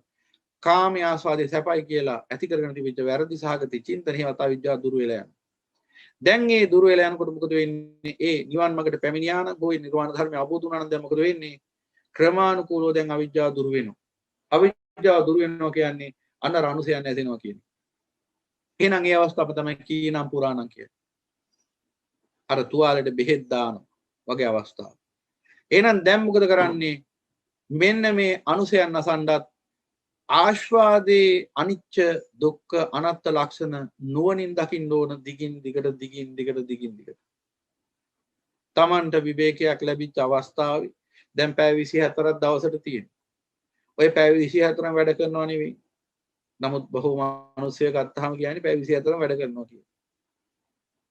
ඇත්තටම බලන්න ඕන Tamanට ඇත්තටම මේ සංසාරයෙන් ගැලවෙන්න උවමනාද කියලා. දැන් එහෙම උවමනාවක් තියෙනවා නම් දැන් මේ අපේ තරින්ද මහත්තයා ප්‍රශ්නයක් අහන්නේ එහෙම දැනකින්ද ගන්නවනේ. එහෙනම් ඒ කියන්නේ මේ සසර දුකෙන් අත මිදීමක් බලාපොරොත්තු වෙන සදාටම මේ සංසාර දුකෙන් නිදහස් වෙන්න නෙමේ වෑයම් කරන්නේ. එහෙනම් දැන් අපි බලන්න ඕන මේ පැය 24න් කොච්චර කාලයක් අපි මේ වෙනුවෙන් වැය කරනවා.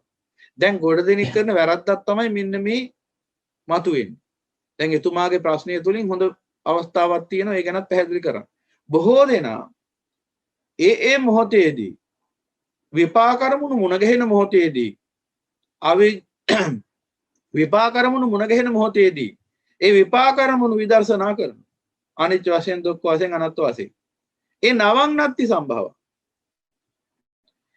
එපමණකින් විතරක් ඔබට මේ අනුසය නැසන් හම්බ වෙන්නේ කීනම් පුරාණ ඒ වගේම විපාකරමුණු මුණ ගැහෙන්නේ නැති අවස්ථාවක් තියෙනවා අපිට යම්කිසි විවේකයක් ලැබෙනවා ජීවිතේ හැමතිස්සෙම අපි මේ ලෝකයේත් එක්ක සැරිසරනවා නෙවෙයි අපිට විවේකයක් උදා කරගන්න පුළුවන් ප්‍රඥාවෙන් කවුරුවත් නිවන බන්දේසික තියලා කියලා දෙන්නේ නැහැ එහෙනම් තමන් දක්ෂ වෙන්න ඕන තමන්ගේ වටිනා කාලෙන් යම්කිසි කොටසක් තමන් අවබෝධ කරපු ධර්මයේ නුවණින් මිනිහි කරන්න යොදව ගන්න වෙන් කරා එහෙම ඔබ කරන්න ඕන එතකොට මොකද වෙන්නේ ඒ නුවණින් දිගින් දිගට අසන ලද ධර්මයේ මේ න්‍යාය ධර්මයේ පටිසමුප්පාද ධර්මයේ මේ ආස්වාදයේ අනිත්‍යතාව දුක්ඛතාව අනාත්මතාව අසුභතාව නුවණින් දිගින් දිගට මෙනෙහි කරනකොට අර අනුසයන් බලවත් වෙන්න තියෙන අවස්ථාව නැති වෙලා ගිහලා අනුසයන්ට ආහාර නැති වෙලා ගිහලා අනුසයන් ප්‍රමාණිකව නිරුද්ධ වෙනවා. සෝවාන් ඵලයෙන් කෙනා දිගින් දිගට කාමරාගේ ආදීනෝ දැක්කොත් කාමී ආස්වාදයේ ආදීනෝ දිගින් දිගට අනිත්‍ය වශයෙන් දුක්ඛ වශයෙන් අනාත්ම වශයෙන් අසුභ වශයෙන් මෙනෙහි කළොත් හෝ අසුභ සංඥා බහුල වැඩුවොත් ක්‍රමානුකූලව කාමරාගේ ඕලාරික ක්ලේශයෙන් සිඳිලා යනවා. එහෙල්ලා සුකුම ක්ලේශයට අයිලා නතර වෙනවා සකදාගාමී ඵල. ඒ කියන්නේ හරියටම අඩකින් අඩක් කෙලෙස් ඉඳලා යනවා කාමරාගේ. ඒක මොකද වෙන්නේ? කාමරාගේ යම්කිසි මට්ටමකට පල්ලම් බැස්සද ඒ මට්ටමටම පටිගයත් පල්ලම් බහින. ඒ නිසා මොකද වෙන්නේ? කාමරාගානුසයත් පටිගානුසයත් ඕලාරික කෙලෙස් හිඳලමින් සුකුම කෙලෙස් බවට පත් වෙලා අනුසය වශයෙන් පවතිනවා. ඒ මට්ටම තමයි සකදාගාමී කියන්නේ. එහෙනම් එතෙන්ට එන්න පුළුවන් ඉන්නේ කොහොමද සෝවාන් පුද්ගලයාට දිගින් දිගට ආශේවිතය භාවිතය බහුලීකතය එක දවසක් කරලා අහන්න එපා කොහොමද මේක වෙන්නේ ඇයි එහෙම වෙන්නේ නැත්තේ? අපි මේක කරාට වැඩක් නැහැ නේ කියලා. එහෙම හරියන්නේ නැහැ. ආසේවිතය භාවිතය බහුලීකතය භාගතුන් වහන්සේගේ අවවාදේ. දිගින් දිගට කරන්න ඕන. දවසක් කරනවා ඊළඟ දවසේ නෑ. ඊට පස්සේ දවස් 3ක් 4ක් කරනවා ආයෙ සතියක් දෙකක් නෑ. උහුම හරියන්නේ. දැන් ලිඳක් කිහින්න ගියොත් එහෙම අපිට පුළුවන් ද අද ලිඳ හිනවා භාගයක් හෙට අනිත් ටික හිනවා කියලා යන්න. ඊළඟ සතිය ආවිල ඉතුරු ටික හිනවා. එහෙම පුළුවන් ද ලිඳක් කිහින්න. එහෙනම් මේක එක දිගට කළ යුත්තක්. යම්කිසි ප්‍රතිඵලයක් එනකම්. ඉක්මනින් ප්‍රතිඵල ඕන නම් ඉතින් දිගින් දිගට කරන්න වෙන වැඩ නෙමෙයි කරන්න කියන්නේ. මේ ධර්මයේ නුවණින් මෙනෙහි කරමින් ඉන්න කියලා. දැන් බලන්න පැය 24න් පැය කීයක් ඔබ මේ ධර්මයට පරිබාහිර දේවල් මෙනෙහි කරමින් ඉන්නවා. වැඩකට නැති දේවල්. ධර්මයේ අවබෝධය තිබුණා. කොච්චර චතුරාර්ය සත්‍ය අවබෝධ වෙලා තිබුණා. ඔබ කොච්චර ලෝක දේවල් ගැන හිතී ඉන්නවද? ලෝක දේවල් මොනවයි? ගෙවල් දොරවල් යාන වාහන වතු පිටි ඉඩකඩම් මිල මුදල් අරක බාන රැකී ආරක්ෂා තානාන්තර උවත් හිතනවා. කොච්චර නෑ කිව්වා. දැන් අර විශාඛා සිටු දේවිය අවුරුදු 6 දී සෝවාන් වුණේ. අවුරුදු 16 දී විවාහ වෙලා දරුවෝ 14 දෙනෙක් හදාගත්තා. දරු මල්ලන් ඔක්කොම මුණුපුරු මිනිපිරියොත් එක්ක 80 ගාණක් වුණා. දැන් ඇය ධර්මයේ නෙමෙයි මෙනෙහි කර කර ඉඳලා තියෙන්නේ. අර දරු මල්ලෝ ගැන. ඒ බව දැක්වෙන කතා පුවතක් මම ඔබත් අහලා තිනේ. අර මිනිපිරියක් මියගේ වෙලාවේ හඬපු හැඬීම ගැන. ඉතින් ඒක නිසා ඇයට එච්චර දුකක් හටගත්තේ මිනිපිරියගේ මරණය නිසා කුමක් නිසාද? ඒතරම් ඇය ලෝකය උපාදාන කරගෙන ඉඳලා තියෙනවා. ඇය නෙවෙයි. ඒකේ සිත ඒ කුමක් නිසාද? අර අවබෝධ කරපු ධර්මය භාවිත කරපු නැති නිසා. එනිසා සෝවාන් ඵලයෙන් උඩට යන්න විසාකසුදු දෙවියට හැකි වුණේ නැහැ. ඒ වගේ කෙනෙක් කොච්චර ධර්මාබෝධය තිබුණත් දැන් ඔබ මේ බණහන වෙලාවේදී යම් කිසි ආකාරයකින් ඔබ ඒ උතුම් වූ ඵලයට ළඟා වෙලා නම් මේ වෙලාවේ ඵල චිත්ත ආවර්ජනයකින් ඵල සමාපත්තියකින් ඒ කියන්නේ එබඳු කෙනෙක් ඒ ඵලෙ ඉඳන් තමයි බණහන. ඒ නිසා තමයි සමාධියක් පිහිටා. සමාධිය පිහිටියාම තමයි ඔබට පැය ගාණක් හරි එක දිගට ධර්මයේ අහගෙන ඉන්න පුළුවන් කිසිම අවහිරයක් නැතුව කිසිම දුකක් වේදනාවක් අසහනයක් නැතුව යම් කිසි ආකාරයකින් ඇත්තටම ගත්තොත් ඒක ධානය ස්වභාවයක්. ඉතින් එහෙනම් අන්න අර ඵලචිත්ත සමාපත්තියක තමයි ඉන්නේ දැන්. ඵල සමාපත්තිය ඔය ඉන්නේ. ඉඳගෙන තමයි වනහන්නේ. එහෙන් පිරිසුත් මෙතන ඕන තරම් ඇති. එහෙනම් අන්න ඒ ඇයට බොහොම පහසුවෙන් මේ ධර්මය ඇහෙනවා. අහන ටික ධාරණය වෙනවා. එහෙනම් දැන් ඔබ දකින්න ඕන මේ අහපු ධර්මය භාවිත කිරීම තුළ තමයි ප්‍රතිඵල ලැබෙන්නේ. එහෙනම් කොච්චර කාලයක් තමන් මේ දවසෙන් වෙන් කළාද යථාවාදී නුවණ අවදි කරගන්න. යථාර්ථය මෙනෙහි කරන්න. ප්‍රඥාවෙන් මේ ධර්මයේ නුවණින් මෙනෙහි කරන්න කොච්චර කාලයක් ඔබ වෙන් කරලා තිනවද දවසේ? හිතලා බලන්න. උදේ නැගිට වෙලාවෙ ඉඳලා තමන් මොනවද කරන්නේ? රැකී ආරක්ෂාව, එදිනෙදා ජීවිතයේ තියෙන ජීවිකාව, ওই ටික ඔක්කොම කරලා ධර්මවලංගේ යුතුයකම් වගේ මේක ඔක්කොම කරලා අවසාන නිදා ගන්න. ඒ කාලය තුල ඔබ වෙන් කරාද පැයක් දෙකක් හරි නිවි හැනහිල්ල විවේකයෙන් ඉඳගෙන මේ ධර්මෙ විනී කරා. විවේක නිස්සිත විරාග නිස්සිත බෝධ නිස්සිත වස්සක පරිණාමයි. ගිහියන් හැටියට ඔබට ගිහි ජීවිතේ වැඩ කටයුතු කරමින් තමයි ධර්මෙ මෙනෙහි කරන්න වෙන්නේ. ඒකේ තේරුම සියලු වැඩ මේ කියන්නේ ඒකේ තේරුම අන්තවාදී වෙන්න එපා. ඒකේ තේරුම ඔබ කිසිම ආකාරයකින් මේ ධර්මය උදෙසා කාලයක් වෙන් කරලා ධර්මෙ මෙනෙහි කරන කාලයක් වෙන් කරන්න අවශ්‍ය නැහැ කියන එක නෙවෙයි. යමක් තේරුම් කරාම මේකේ අන්තියකට බැහැ ගන්නා පුරුද්දක් ගොඩ දෙන්නට තියෙනවා. දැන් අපි කිව්වොත් එහෙම මේ ධර්මයේ ඔබ එදිනෙදා වැඩ කටයුතු මැද්දේම ඔබගේ ගෘහ ජීවිතයේ ඔබගේ රාජකාරී වැඩ කටයුතු මැද්දේ වගකීම් යුතුයකම් මැද්දේම මේ ධර්මයේ මෙනෙහි කරමින් කල් ගෙවන්න කියලා. එතකොට කරන වැඩේ තමයි තප්පරයක්වත් ඒ වෙනුවෙන් වෙනම විශේෂ කාලයක් වෙන් කරන්නේ නැතුව අර ලෝකින වැඩවලටම කාලෙ වෙන් කරලා ඒකස්සේ ධර්මෙ මෙනෙහි කරන්නේ. එහෙමයි කරන්නේ. ඇයි ඔබට හිතෙන්නේ නැත්තේ ලෝකේ වැඩ අසරණ? එහෙනම් පැයක් දෙකක් හරි දවසෙන් යම්කිසි නිශ්චිත කාලයක් වෙන් කරලා නිදහසේ මේ ගැන මං හිතන්න ඕන කියලා. ධර්මාබෝධය වැඩෙන්නේ, චින්තාමය ප්‍රඥා වැඩෙන්නේ නිදහසේ ඔබ හිතත්. දහසක් වැඩ කටයුතු කරමින් දැන් මිදුලතුගාමින් හිතන්න පුළුවන්. ඕ එහෙම කෙනෙක්ටත් හිතන්න පුළුවන් යම්කිසි ප්‍රඥාව වැඩිලා තියෙන කෙනෙක්ට මිදුලතු ගන්නත් පුළුවන් විදර්ශනා සමාධියක ඉඳගෙන. හැබැයි ඒකේ තේරුම හැමෝටම මේ වැඩේ කරන්න පුළුවන් කියන එකද? සහ හැම වෙලේම මේ වැඩේ කළ යුතුයි කියන එකද? නෑ. එකක් අල්ලගත්තාම ඒක මැත්තේම ඔක්කොම තීරණය කරන්න යන්න එපා. කෙනෙක්ට පුළුවන්කම ලැබෙන්නේ මේ ධර්මයේ තව ගැඹුරට කිඳා බහින්න නිදහස් චින්තනය තුලින්. ඒ කියන්නේ නිදහස හිතන්න. දැන් ඔබ අහලා ඇති ලෝකෙ හිටපු දාර්ශනිකයෝ ගැන. දැන් බුදුරජාණන් වහන්සේගේ දහම උන්ට මුණ ගැහුණා නම් උනුත් සංසාර දුකින් නිදහස් වෙන්න. උන් කල්පනා කරා මොකද්ද මේ ලෝකේ හටගන්න හේතු මොනවද? එහෙම නමුත් ඔවුන්ගේ ප්‍රඥාවට ඒක ගෝචර වුණේ නැහැ. සොක්‍රටිස්, ප්ලේටෝ, ඇරිස්ටෝටල් උන් කල්පනා කරා කොහොමද මේ ලෝකේ සකස් වෙලා තියෙන්නේ? කොහොමද මේ මිනිස්සු ඉපදිලා තියෙන්නේ? මොකද්ද මේ ජීවිතේ පරමාර්ථය ආදී වශයෙන් උන් මෙනෙහි කළා. ඔවුන්ගේ ඥානයට අනුකූල විදිහේ නිගමනයක් සහිත යම් කිසි දෘෂ්ටිවාදයක් හදාගත්ත ඒවට දර්ශන කියන. දැන් මට කියන්න අවශ්‍ය මේකයි. ඔවුන් දාර්ශනික වුණේ ඇයි? ඔවුන් මම මේ කියන එක අන්තයකට බහලා ගන්නත් එපා. මොකද්ද? ඔවුන් කිසි කෙනෙක් රස්සා කරපු අය නෙමෙයි. සමහර විට කසාද බැඳලා හිටියත් සොක්‍රටිස් වගේ දාර්ශනිකයෝ ඒ ගෘහ ජීවිතේම අල්ලගෙන හිටියෙත් නැහැ. ඒ ධර්මයක් තිබිලත් නෙමෙයි. ඔවුන් ඒ කටයුතු වලින් යම් තාක් බිඳිච්ච පිරිසක්. නිදහසේ හිතපු පිරිසක්. අද වුණත් ලෝකේ නිදහසේ හිතන පිරිසටයි තමන් ගැන හරි හිතන්න වෙලාවක් තියෙන්නේ. ධර්මයේ කොහොම වුණා? ධර්මයේ පිළිබඳව මෙනෙහි කරන්න ඔබට නිදහසේ හිතන්න කාලයක් නැත්තම් ඔබගේ චින්තාමය ප්‍රඥාව වැඩෙන්නේ නැහැ. වැඩෙනවා ශ්‍රාවකයන් හැටියට සුළු වෙයි. අපේ ජීවිතේ අපේ දවසේ වැඩි කාලයක් වෙන් කරගන්න සමත් වෙන්න ඕන මේ අනුසය නැසීමේ ක්‍රියාවලියට. ඒ කියන්නේ අපි දිගින් දිගට මේ ආස්වාදයේ ආදීනව නුවණින් මෙනෙහි කරමින් ඉන්නට ඕන. දැන් ගොඩ දෙනෙක් කරන වැරද්ද තමයි මම ඉස්සෙල්ලා සිහිපත් කරේ. ඒ කියන්නේ ඒ මොහොතේදී ඒ අය පැහැදිලිවම කියනවා ඒ මොහොතේදී දිනදා වැඩ කරද්දී විපාක අරමුණු මුණ ගැහෙනකොට විදර්ශනා කරන බව හැබෑව. හැබැයි තර විශේෂ කාලයක් යොදවාගෙන ඒ ධර්මයේ නුවණින් මෙනෙහි කරන අවකාශයක් උදා වෙන්නේ නැහැ කිය. අන්න එතන තමයි ප්‍රශ්නේ තියෙන්නේ. දැන් අපි තුවාලෙට බෙහෙත් දාන්නත් ඕන, තුවාලේ කහන්න නැතුව ඉන්නත් ඕන. එතකොට තමයි තුවාල ඉක්මනින් සුව වෙන්නේ. අපි එකෙන් එකයි කරන්නේ.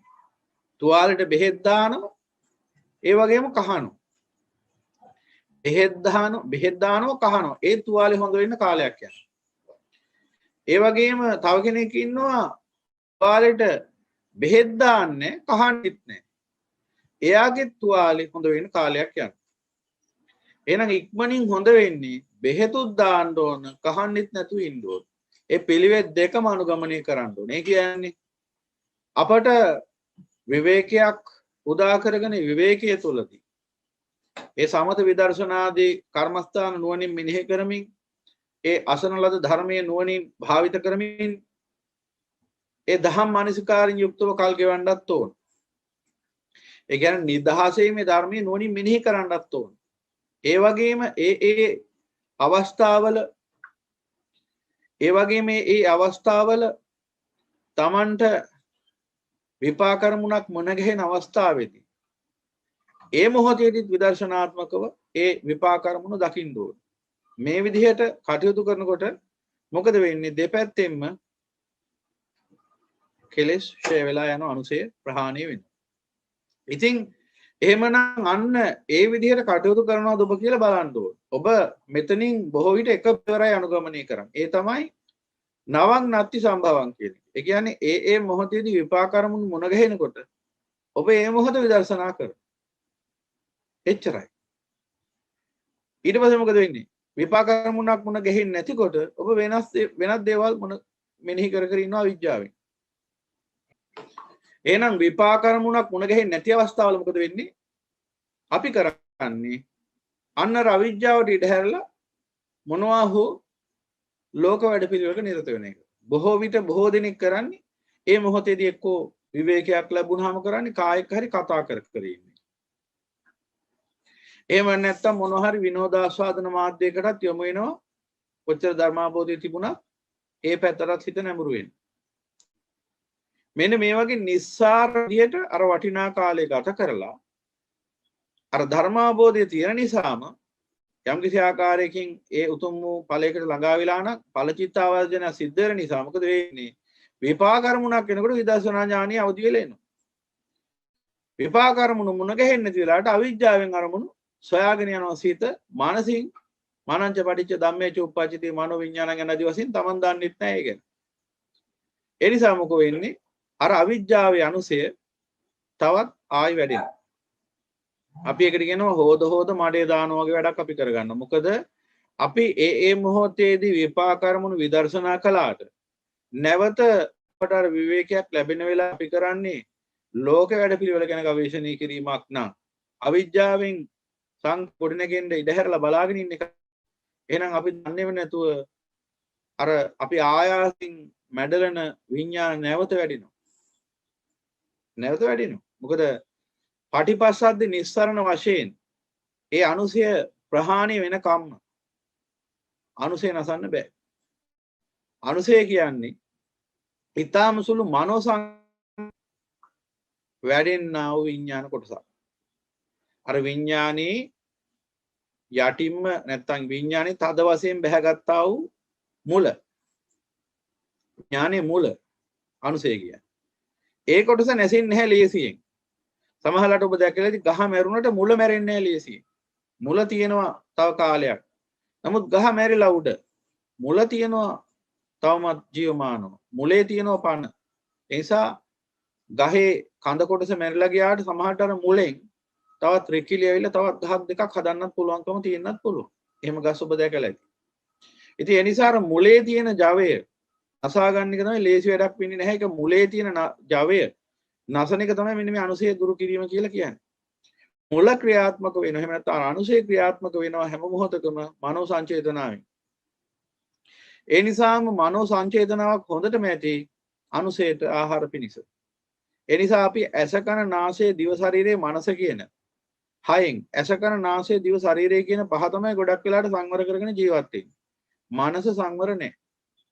ඒ නිසා මොකෝ වෙන්නේ මනෝ සංචේතනාවෙන් නැවත නැවත අනුසය බලවත් වෙනවා. එහෙමනම් පින්වතුනි ඔය ව්‍යසනයෙන් ගැලවෙන්න නම් එදිනෙදා අනුභූතික විපාක ලෝකයක් එක්ක ගනුදෙනු කරනකොට අපි ඒ මොහොත විදර්ශනා කරගෙන ජීවත් වුණා. ඊම් පරිබාහිර අවස්ථාවලදී ඒ සිද්ධ කරගන්නා ප්‍රමාදයේ නිසාම ආය අනුසය වැඩිලා අපි බලාපොරොත්තු වෙනා මට්ටමින් ඉක්මනින් නිවන් මාර්ග ගමන් කරන්නෙත් නැහැ, නිවන් මාර්ග වැඩෙන්නෙත් නැහැ, රාග දේශ මොහ අනුසය නැසෙන්නෙත් නැහැ. ඒ නිසා යම් අසහනයකටපත් වෙනවා. එහෙනම් අපට සිද්ධ වෙනවා මේ ඇහැ කන නාසය දිව ශරීරය වගේම මනසත් සංවර කරගෙන ජීවත් වෙන්න. මනස සංවර කරගෙන ජීවත් වෙන්න නම් අන්න නිරන්තරයෙන්ම අසන ලද ධර්මයේ නුවණින් මෙනෙහි කරන්න ඕන. යෝනිසෝ මනසිකාරං කිව්වේ ඒකට. යෝනිසෝ මනසිකාර. දැන් විපාක කර්මුණක් වෙන වෙලාවේදී විතරයි නම් ඔබ ධර්මයේ මෙනෙහි කරන්නේ. විපාක කර්මුණින් නිදහස් වෙන්න විතරක් නම් ඔබ විදර්ශනා ඥානෙ අවදි කරගන්න. අන්න එතනම තියෙන ප්‍රශ්නේ. එහෙනම් තරින්ද මහත්තයා අහපු ප්‍රශ්නෙට උත්තරය තමයි ඔන්න ඔය කියන අවස්ථා දෙකම ඔබ භාවිත කරන්න ඕන බහුලව. ඒ කියන්නේ විපාක කර්මුණක් මුණ ගැහෙද්දි අනිච්ච දුක්ඛ අනාත්ත අසුභ වශයෙන් ඒ විදර්ශනා කරලා ඒ විපාක කර්මුණ සංඛාරයක් දක්වා වැඩෙනට ඉඩක් නොදී විපාක කර්මුණ ප්‍රත්‍ය කරගෙන සංඛාර සකස් වන්නට නොදී සංඛාර නිරෝධය පිණිස පෑයම් කරන්න ඕන. ඒ වගේම තමයි Tamanට විවේක මොහොතක් උදා වෙච්ච හැම අවස්ථාවකදීම මේ අයාලේ දුවන සිත මනස ඔස්සේ විවිධාකාර ධර්මයන් සිහි කරමින් අතීත අනාගත කාලයන්හි මේ විසිර යන සිත කොයි විදිහෙන් හරි দমনය කරලා ධම්ම මානසිකාරයකම රඳවාගෙන ගැට ගහගෙන ඉන්න ඕන. එහෙනම් ඔබ කරන්න ඕන මොකක්ද? විවේකයක් ලද අවස්ථාවේදී ආස්වාදේ කාමී ආදීන වනිච්ච වශයෙන් දුක්ඛ වශයෙන් අනත්ත් වශයෙන් තමන්ට අනුකූලවත් අනුන්ට අනුකූලවත් දකින්න ඕන. ඒ වගේම විපාක කර්මුණක් එද්දි ඒ විපාක කර්මුණ නිසා අபிසංකාර සෙමින් නැවත කර්ම ශක්තිය ජනනය වෙමින් ඒ කර්ම භවයේ සකස් වෙලා දුක්ඛ ස්කන්ධය සකස් වන ආකාරයේ පටිච්ච සමුප්පන්නව නුවණින් දකිමින් එහි සමුදය නිරෝධය දකිමින් නිරෝධයේ හිත පිහිටවන්න ඕන. එතකොට මොකද වෙන්නේ? එහෙනම් අන්නර කීනම් පුරාණං නවං නත්ති සම්භවං කියන අවස්ථා දෙකම සකස් වෙනවා. ඒ අවස්ථා දෙකේදීම කෙලෙස් නිවිල යනවා. දැන් මොකද වෙන්නේ? කීනම් පුරාණං නවං නත්ති සම්භවං විරත්ත චිත්ත ආයතිකේ භවස්මි. ඒ නිසා මොකද වෙන්නේ? සිතට නැවත භවයක් සකස් කරගන්න අවශ්‍ය කරන ඒ අනුසය බලය නැති වෙලා යනවා. මොකද රාග දේශ මොහ අනුසයන් යම් මට්ටමකට පැවතුනොත් තමයි ඊට අනුකූලව කර්ම භවයක් හදාගන්න පුළුවන් වෙන්නේ. එහෙනම් සිතට හැකියාවක් ලැබෙන්නේ නැහැ භවයක් සකසා ගන්නවට. විරත්ත චිත්තා එවිට සිත රතියෙන් එහෙම නැත්නම් ලෝකේ ඇසුරු කිරීමෙන් වෙන් වෙලා ඉන්නේ. ඒ වගේම තමයි සිත නැවත භවයක් සකස් කරන එහෙම නැත්නම් මේ භවය ලෝකයේ ආයතන සකස් කරන ක්‍රියාවලින් වෙන් වෙලා ඉන්නේ. විරත්ත චිත්ත ආයතිකේ භවස්මින් තේ කීන බීජා විරුල්ලිච්ඡන්දා අන්නේ ශ්‍රාවකයෝ බුද්ධ ශ්‍රාවකයෝ අන්නේ ආර්ය උත්තමයෝ මොකද කරන්නේ? තේ කීන බීජා විරුල්ලිච්ඡන්දා මේ කර්ම බීජ සියල්ලම ක්ෂය කරනවා. කර්ම බීජ අවසන් කරනවා. අවිරුල්ලිච්ඡන්දා විරුල්ල කියන්නේ වැඩෙනවා. අවිරුල්ල කියන්නේ නොවැඩෙනවා. වැඩෙන්නේ නැහැ. ඡන්දා චන්දරාගේ මොනවද? ඇහැ කන නාසය දිව ශරීරය මනස පිනවීම කියන මේ ආස්වාද වේදනාවත් එහෙම නැත්නම් සැප වේදනාවත් ආස්වාදයත් ඒ වගේම ඒ ආස්වාදය උදා කරන්නට ප්‍රත්‍යවන ඒ ප්‍රත්‍ය ප්‍රපංච ධර්ම ගැනත් තියෙන ඡන්ද රාගය දුර වෙලා යනවා. තේකීන බීජා අවිරුල්හි ඡන්දා කර්ම බීජ ෂේ වෙනවා ඡන්ද රාගය දුර වෙනවා. දැන් මොකද වෙන්නේ? නිබ්බාන්ති ධීරා යථායම් පදීපෝ නිබ්බාන්ති නිවිල යනවා ධීරය පඬිතයා යථායම් පදීපෝ පහනක් නිවෙන්නාසේ. එහෙනම් ඒ ආකාරයෙන් කටයුතු කළාම කීන පුරාණං නවං නත්ති සම්භවං විරත්ත චිත්ත ආයතිකේ භවස්මින් තේ කීන බීජ අවිරුල්ලිච්ඡන්දා නිබ්බාන්ති ධීරා යථායම් පදීපෝ කියන ඒ අර්ථය පසක් කරගන්න පුළුවන් වෙනවා යම් දවසක. එහෙනම් ඔන්න ඔය ආකාරයෙන් තමයි වැඩින්න ඕන. එහෙමනම් තමන් අනුවත් මෙනෙහි කරන්න අනුන් අනුවත් මෙනෙහි කරන්න. තමනුත් මේ ආස්වාදය නිසා විඳින දුක් ගැහැට පීඩාව පෙළීම නුවණින් දකින්න. මේ ලෝක වැඩපිළිවෙලක නිරත වෙලා සංඛාර දුක්ඛයෙන් පෙළෙන්නේ, දුක්ඛ දුක්ඛයෙන් පෙළෙන්නේ, විපරිණාම දුක්ඛයෙන් පෙළෙන්නේ ආස්වාදයේ කාමයේ සැපයි කියලා ලෝක වැඩපිළිවෙල ලං කරගත්ත නිසා. අවිජ්ජාවෙන් ඒ වැඩපිළිවෙල උපාදාන වෙච්ච නිසා. එහෙමනම් ඒ තෘෂ්ණාවෙන් ඒ ආස්වාදයේ සොයමින් මේ හිස් අසාර ලෝකෙ සැරිසරන්නේ තමා තුළ අවිජ්ජාව පවතින නිසා. කාමයේ ආස්වාදයේ සැපයි කියන්නේ මුලාසහගත මානසිකත්වය තවමත් යම් මට්ටමකට පවතින නිසා. ඒ කාමයේ ආස්වාදයේ සැපයි කියන දෘෂ්ටිය පමණයි සෝවාන් ඵලයේදී දුර වෙන්නේ. සංඥාවයි චිත්තය හැම ඉතුරුයි. එහෙනම් මේ ආස්වාදයේ සැපක් කියන දෘෂ්ටිය සෝවාන් ඵලයේදී දුර වුණාට සංඥාවයි චිත්තය ඉතුරු නිසායි එතනින් එහාටත් තවදුරටත් කෙලෙස් වැඩෙන්නේ. එහෙනම් අනාගාමි ඵලයේදී මොකද වෙන්නේ? මෙන්න මේ සංඥාවක් දුර වෙනවා. විපල්ලාස තුනක් වෙනවා. විපරීත තුනක්. දෘෂ්ටි විපරීත, සංඥා විපරීත, චිත්ත විපරීත කියලා. දෘෂ්ටි විපරීතය විතරයි සෝවාන් ඵලයේදී දුර වෙන්නේ. සංඥා විපරීතය, චිත්ත විපරීතයත් ඉතුරු වෙනවා. සංඥා විපරීතය දුර වෙන්නේ අනාගාමි ඵලයේදී. චිත්ත විපරීතය දුර වෙන්නේ අරිහත් ඵලයේදී. එහෙනම් කෙනෙක් උතුම් වූ ධර්මාබෝධය ලබා උතුම් වූ නිවන් මාර්ගට පැමිණියත් ඒ ශ්‍රාවකයාට හැකි වෙන්නේ ඒ දෘෂ්ටි විපරීතය දුරු කරගත්ත මට්ටමකට කෙලෙස් නිවා ගන්න. එහෙනම් එතෙන් පටන් ඔහුට සිද්ධ වෙනවා හැඟීමත් එක්ක සටන් කරන්න. සංඥාවත් එක්ක සටන් කරන්න. එහෙනම් මොකද කරන්න ඕන? සංඥාවට සකස් වෙන්න ඉඩක් නොදී එතනින් එහාට පවත්වාගෙන යන්න පුළුවන් වෙන්න ඕන. සංඥාවට ඉඩක් නොදී කොහොමද නිවන් මාර්ග වඩන්නේ? දැන් බලන්න ඕනේ යමෙක් සෝවාන් ඵලයටපත් වුණොත් එතනින් එහාට ඔහුට නිරුද්ධ කරන්න තියෙන කුමක්ද? කාමරාග පටික. එමනම් කාමරාගය තමයි උතුණින් මුල් වෙන්නේ. පටිකය කියන්නේ එහි සංප්‍රයුක්ත ධර්මය. ඒ කියන්නේ ලෝකයා ජීවත් වෙන්නේ කාමරාගය නිසා කාමරාගය නිසා මිසක්. එහෙම නැත්නම් කාමරාගයෙන් ලෝකයේ උපාදාන වෙලා පවතිනවා මිසක්. පටිකයෙන් නෙවෙයි. පටිකය කියන්නේ ඇලෙන්න ගිහිල්ලා උදා කරගත්ත සංප්‍රයුක්ත ධර්මය. පටිකය. ඇලිච්ච නිසායි ගැටුනේ. ඇලිච්ච තරම වැඩි නම් ගැටෙනවත් වැඩි. එහෙනම් ඇලීම ඇති තැන ගැටීම තියෙනවා. එහෙනම් ගැටීම තියෙන තැන ඇලීම තියෙනවා නෙවෙයි. ඇලීම නිසා ගැටීම හටගන්න. එහෙනම් ඇලීම දුර වෙනකොට ගැටීමත් දුර වෙනවා. එහෙනම් ඉස්සෙල්ලම අපි නැති කරගන්න ඕනේ ඇලීම. ඒතොර ගැටීම નિરાයාසයෙන් දුර වෙලා යනවා. එහෙමනම් කාමරාගයේ සිඳ ගන්න තියෙන්නේ. දැන් මං කිව්වා එහෙමනම් සෝවාන් ඵලයේදී දුරුනේ දෘෂ්ටි මිසක් සංඥාව නෙවෙයි. ආස්වාදයේ සැපයි කියන දෘෂ්ටිය දුරු වෙලා ගියා සෝවාන් පුද්ගලයාට. හැබැයි සංඥාව එහෙමම ඉතුරුයි. දැන් මොකද්ද කරන්න ඕනේ? සංඥාවත් නසන්න ඕන. ආස්වාදයේ සැපයි කියන සංඥාව. එහෙනම් ආස්වාදයේ සැප වශයෙන් දකින්න සුභ වශයෙන් දකින්න සංඥාව නසා ගන්න නම් මොකද කරන්න ඕන? අසුභ සංඥාව වඩන්න ඕන බහුලව. අන සමත ක්‍රමයට අනුව විදර්ශනා ක්‍රමයටත් පුළුවන්. ඒ ක්‍රම දෙකටම අසුභ සංඥාව බහුලව වඩන්න පුළුවන්. තච පංචක විදර්ශනා කරන්න පුළුවන්. ඒත් අසුභ සංඥාව වැඩෙන්නේ. කොයි විදිහෙන් හරි අසුභ සංඥාවයි වැඩෙන්න ඕන. මොකද හැඟීමත් එක්ක සටනක් තියෙන්නේ. එහෙනම් සුභයි කියන හැඟීමත් එක්ක සටනක් තියෙන්නේ. සංඥාව කියන්නේ හැඟීමට.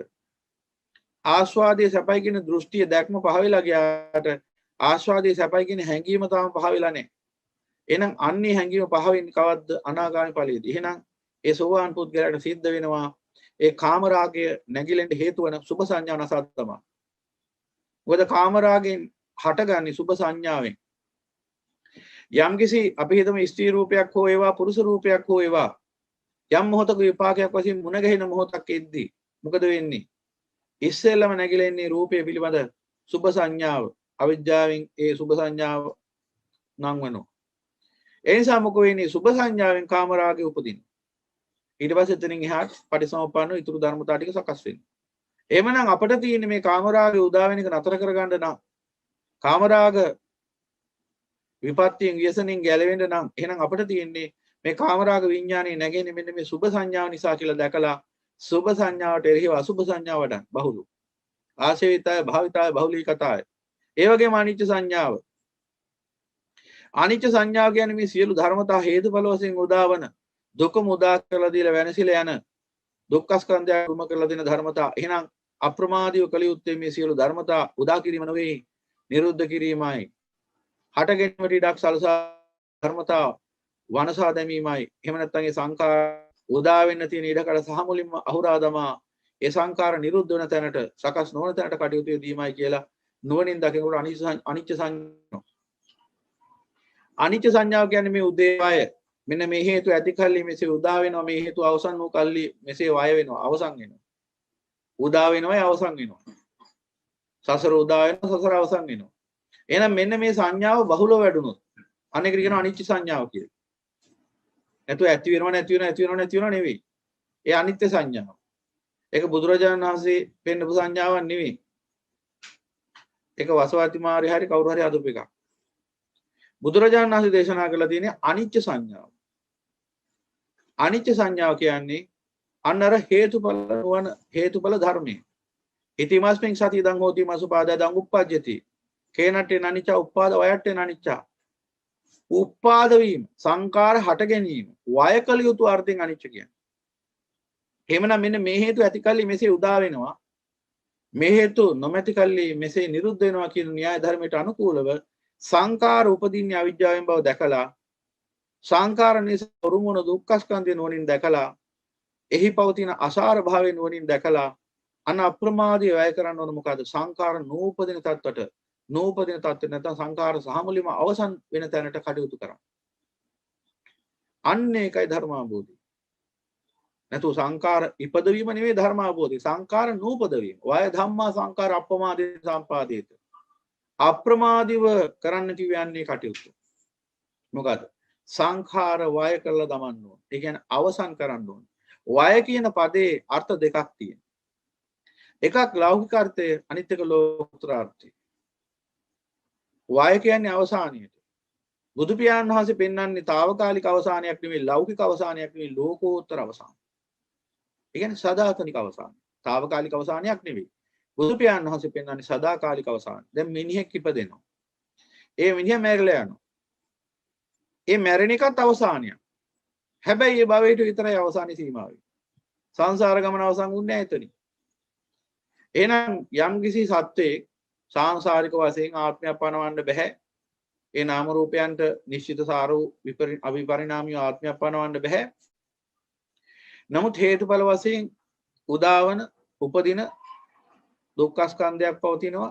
සම්මුතිය සත්‍යයක් වශයෙන් පනවනවා. මෙන්න මේ හේතුඵල වශයෙන් උදාවන උපදින මේ ධර්ම මේ දුක්ඛ ස්කන්ධය එහෙම නැත්නම් මේ සත්‍ය යනුවෙන් ලෝකයා සම්මුතියෙන් පනවන ඒ දුක්ඛ ස්කන්ධය තුල ආත්මයක් නැතත් නිශ්චිත වූ අවිපරිණාමී ආත්මයක් නැතත් හේතුඵල ක්‍රියාවලියක් හේතුඵල සම්බන්ධයක් පවතිනවා. එතකොට යම්කිසි කෙනෙක් අපි සම්මුතික වශයෙන් ඒ ගැන බැලුවොත් යම්කිසි මිනිසෙක් ඉපදුනා මැරුණා. මැරුණාමත් ඒ මිනිසයාගේ අවසානයක් අපිට පේනවා. හැබැයි ඒක සදාතනික අවසානයක් නෙවෙයි. ඊතාවකාලික සමුගැන්ම. ඒ සත්‍යය තුළ රැස් වෙච්ච කර්ම ශක්තිය නැවත භවයක් සකස් වෙලා නැවත සංසාර දුක් විඳිනවා. එහෙමනම් නමුත් ලෝකයා ඒකටත් අවසානයක් කියනවා. දැන් කෙනෙක් මැරිලා ගියාම ඔහුගේ කටයුතු අවසන්. අවසන් කටයුතු කරන්නේ ඉවරයි. එදාටත් අවසන්. ඔක්කොම. සෝහනට කියලා විසි කරලා දැම්මහම කුණු ගොඩක් එක්ක වලලා දාන්න ඕන එක්ක ගිනි තියලා දාන්න ඕන. ඔබ වත්තේ කුණු එකතු කරාම මොකද කරන්නේ? එක්කෝ වලලා දානවා එක්කෝ ගිනි තියලා දානවා.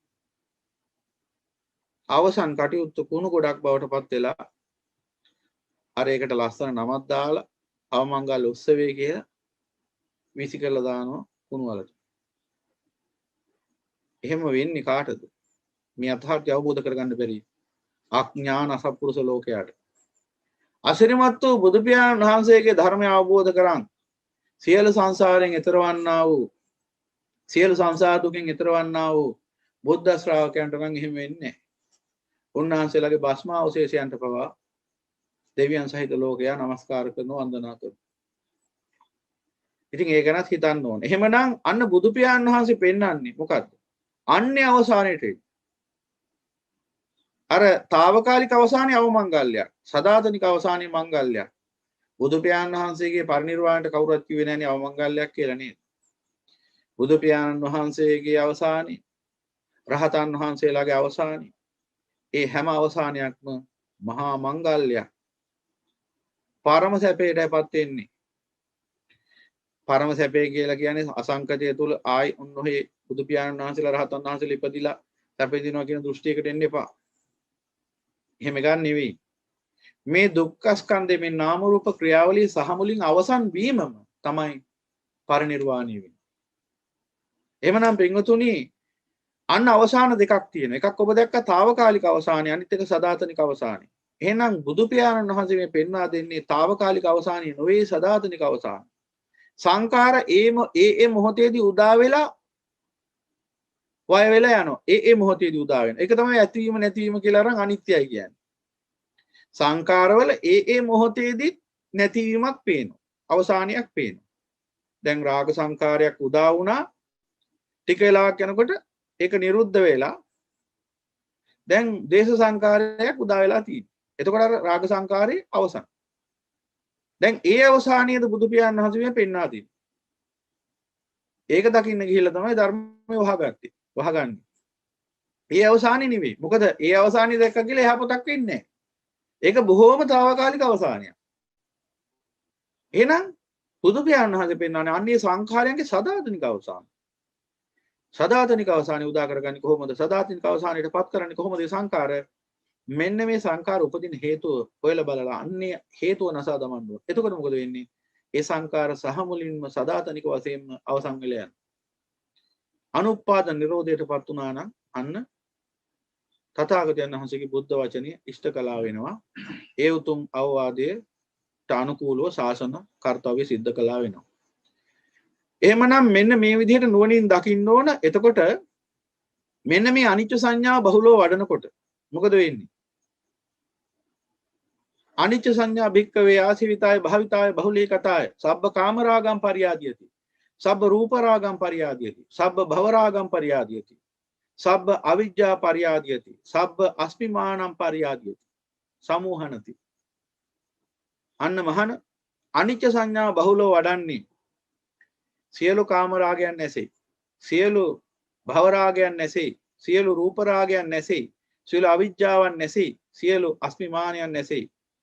අරියත් ඵලයටපත් වෙනකම්ම ඒ අනිච්ච සංඥාව කෙනෙක්ට වඩන්න පුළුවන් ඕන. හැබැයි ඒක අර ඉන්ද්‍රිය ධර්මයන්ගේ නානත්වය අනුව වෙනස් වෙනවා. මොකද ශ්‍රද්ධාව බලවත් පිරිස් වඩන්නේ අනිච්ච සංඥාව. වීරිය බලවත් පිරිස් වඩන්නේ දුක්ඛ සංඥාව. ඊළඟට ප්‍රඥාව අධික පිරිස් වඩන්නේ අනත්ත් සංඥාව. ඉතින් ඒක නිසා ඒ අයගේ ඉන්ද්‍රිය ධර්මයන්ගේ විවිධත්වය මත නානත්වය මත ඒ අය දකින ලක්ෂණ අඩු වැඩි වෙන්න පුළුවන්. හැබැයි කොයි විදියෙන් හරි ඔය සංඥා තුන තමයි නැත්නම් ඔය ත්‍රිලක්ෂණය තුලින් තමයි නිවනට පත් වෙන්නේ. ඒකයි බුදු පියාණන් වහන්සේ සබ්බේ සංඛාර අනිච්චාති යදා පඤ්ඤාය පස්සති අත නිබ්බිදති දුක්ඛේ ඒසමග්ගෝ විසුද්ධිය සබ්බේ සංඛාර දුක්ඛාති යදා පඤ්ඤාය පස්සති අත නිබ්බින්දති දුක්ඛේ ඒසමග්ගෝ විසුද්ධිය සබ්බේ ධම්මා අනාත්තාති යදා පඤ්ඤාය පස්සති අත නිබ්බින්දති දුක්ඛේ ඒසමග්ගෝ විසුද්ධිය යනාදී වශයෙන් මේ ත්‍රිලක්ෂණය පනවන. සියලු සංඛාර අනිච්ච බව දකින්න ඕන, සියලු සංඛාර දුක්ඛ බව දකින්න ඕන, සියලු ධර්ම අනත්ත බව දකින්න ඕන. මෙන්න මේ ත්‍රිලක්ෂණය දැක්කනම් ප්‍රඥාවෙන් දැක්කනම් එහෙන් දැක්කට හරියන්නේ නැහැ. ප්‍රඥාවෙන් දකින්න ඕන ධර්මයක්. එතකොට මොකද වෙන්නේ? අත නිබ්බින්දති දුක්ඛේ දුකෙන් නිදහස් වෙනවා කිව්වා. දැන් දුකෙන් නිදහස් වෙනවා කිව්වහම මොකක් පදාර්ථයෙන් ගත්තොත් ව්‍යාකූල අදහසක් නිර්මාණය වෙන්නේ ඔළුවේ. කියන එක තේරෙන්නේ නැතු යන. ඔය දුක්ඛේ කියලා කියන උතන ලෝකයා දුකයි කියන එකට නෙමෙයි. දුක්ඛෝ දිබ්බේ කාමාන මේතං අදවචනං. අත නිබ්බින්දති දුක්ඛේ කිව්වේ දුකෙන් නිදහස් වෙනවා කිව්වේ කාමෙන් වෙන් වෙනවා කියන එක. කාමෙන් නිදහස් වෙනවා. ඒ සමග්ගෝ විසුද්ධිය. එතකොට විසුද්ධියටපත් වෙනවා. එහෙනම් යමෙක් සියලු සංඛාර අනිච්ච බව දුක්ඛ බව සියලු ධම්ම අනාත්ම බව නුවණින් දැක්කා නම් මොකද වෙන්නේ? කාමෙන් අත මිදෙනවා. නිදහස් වෙනවා. ඒක තමයි විසුද්ධිය මාවත.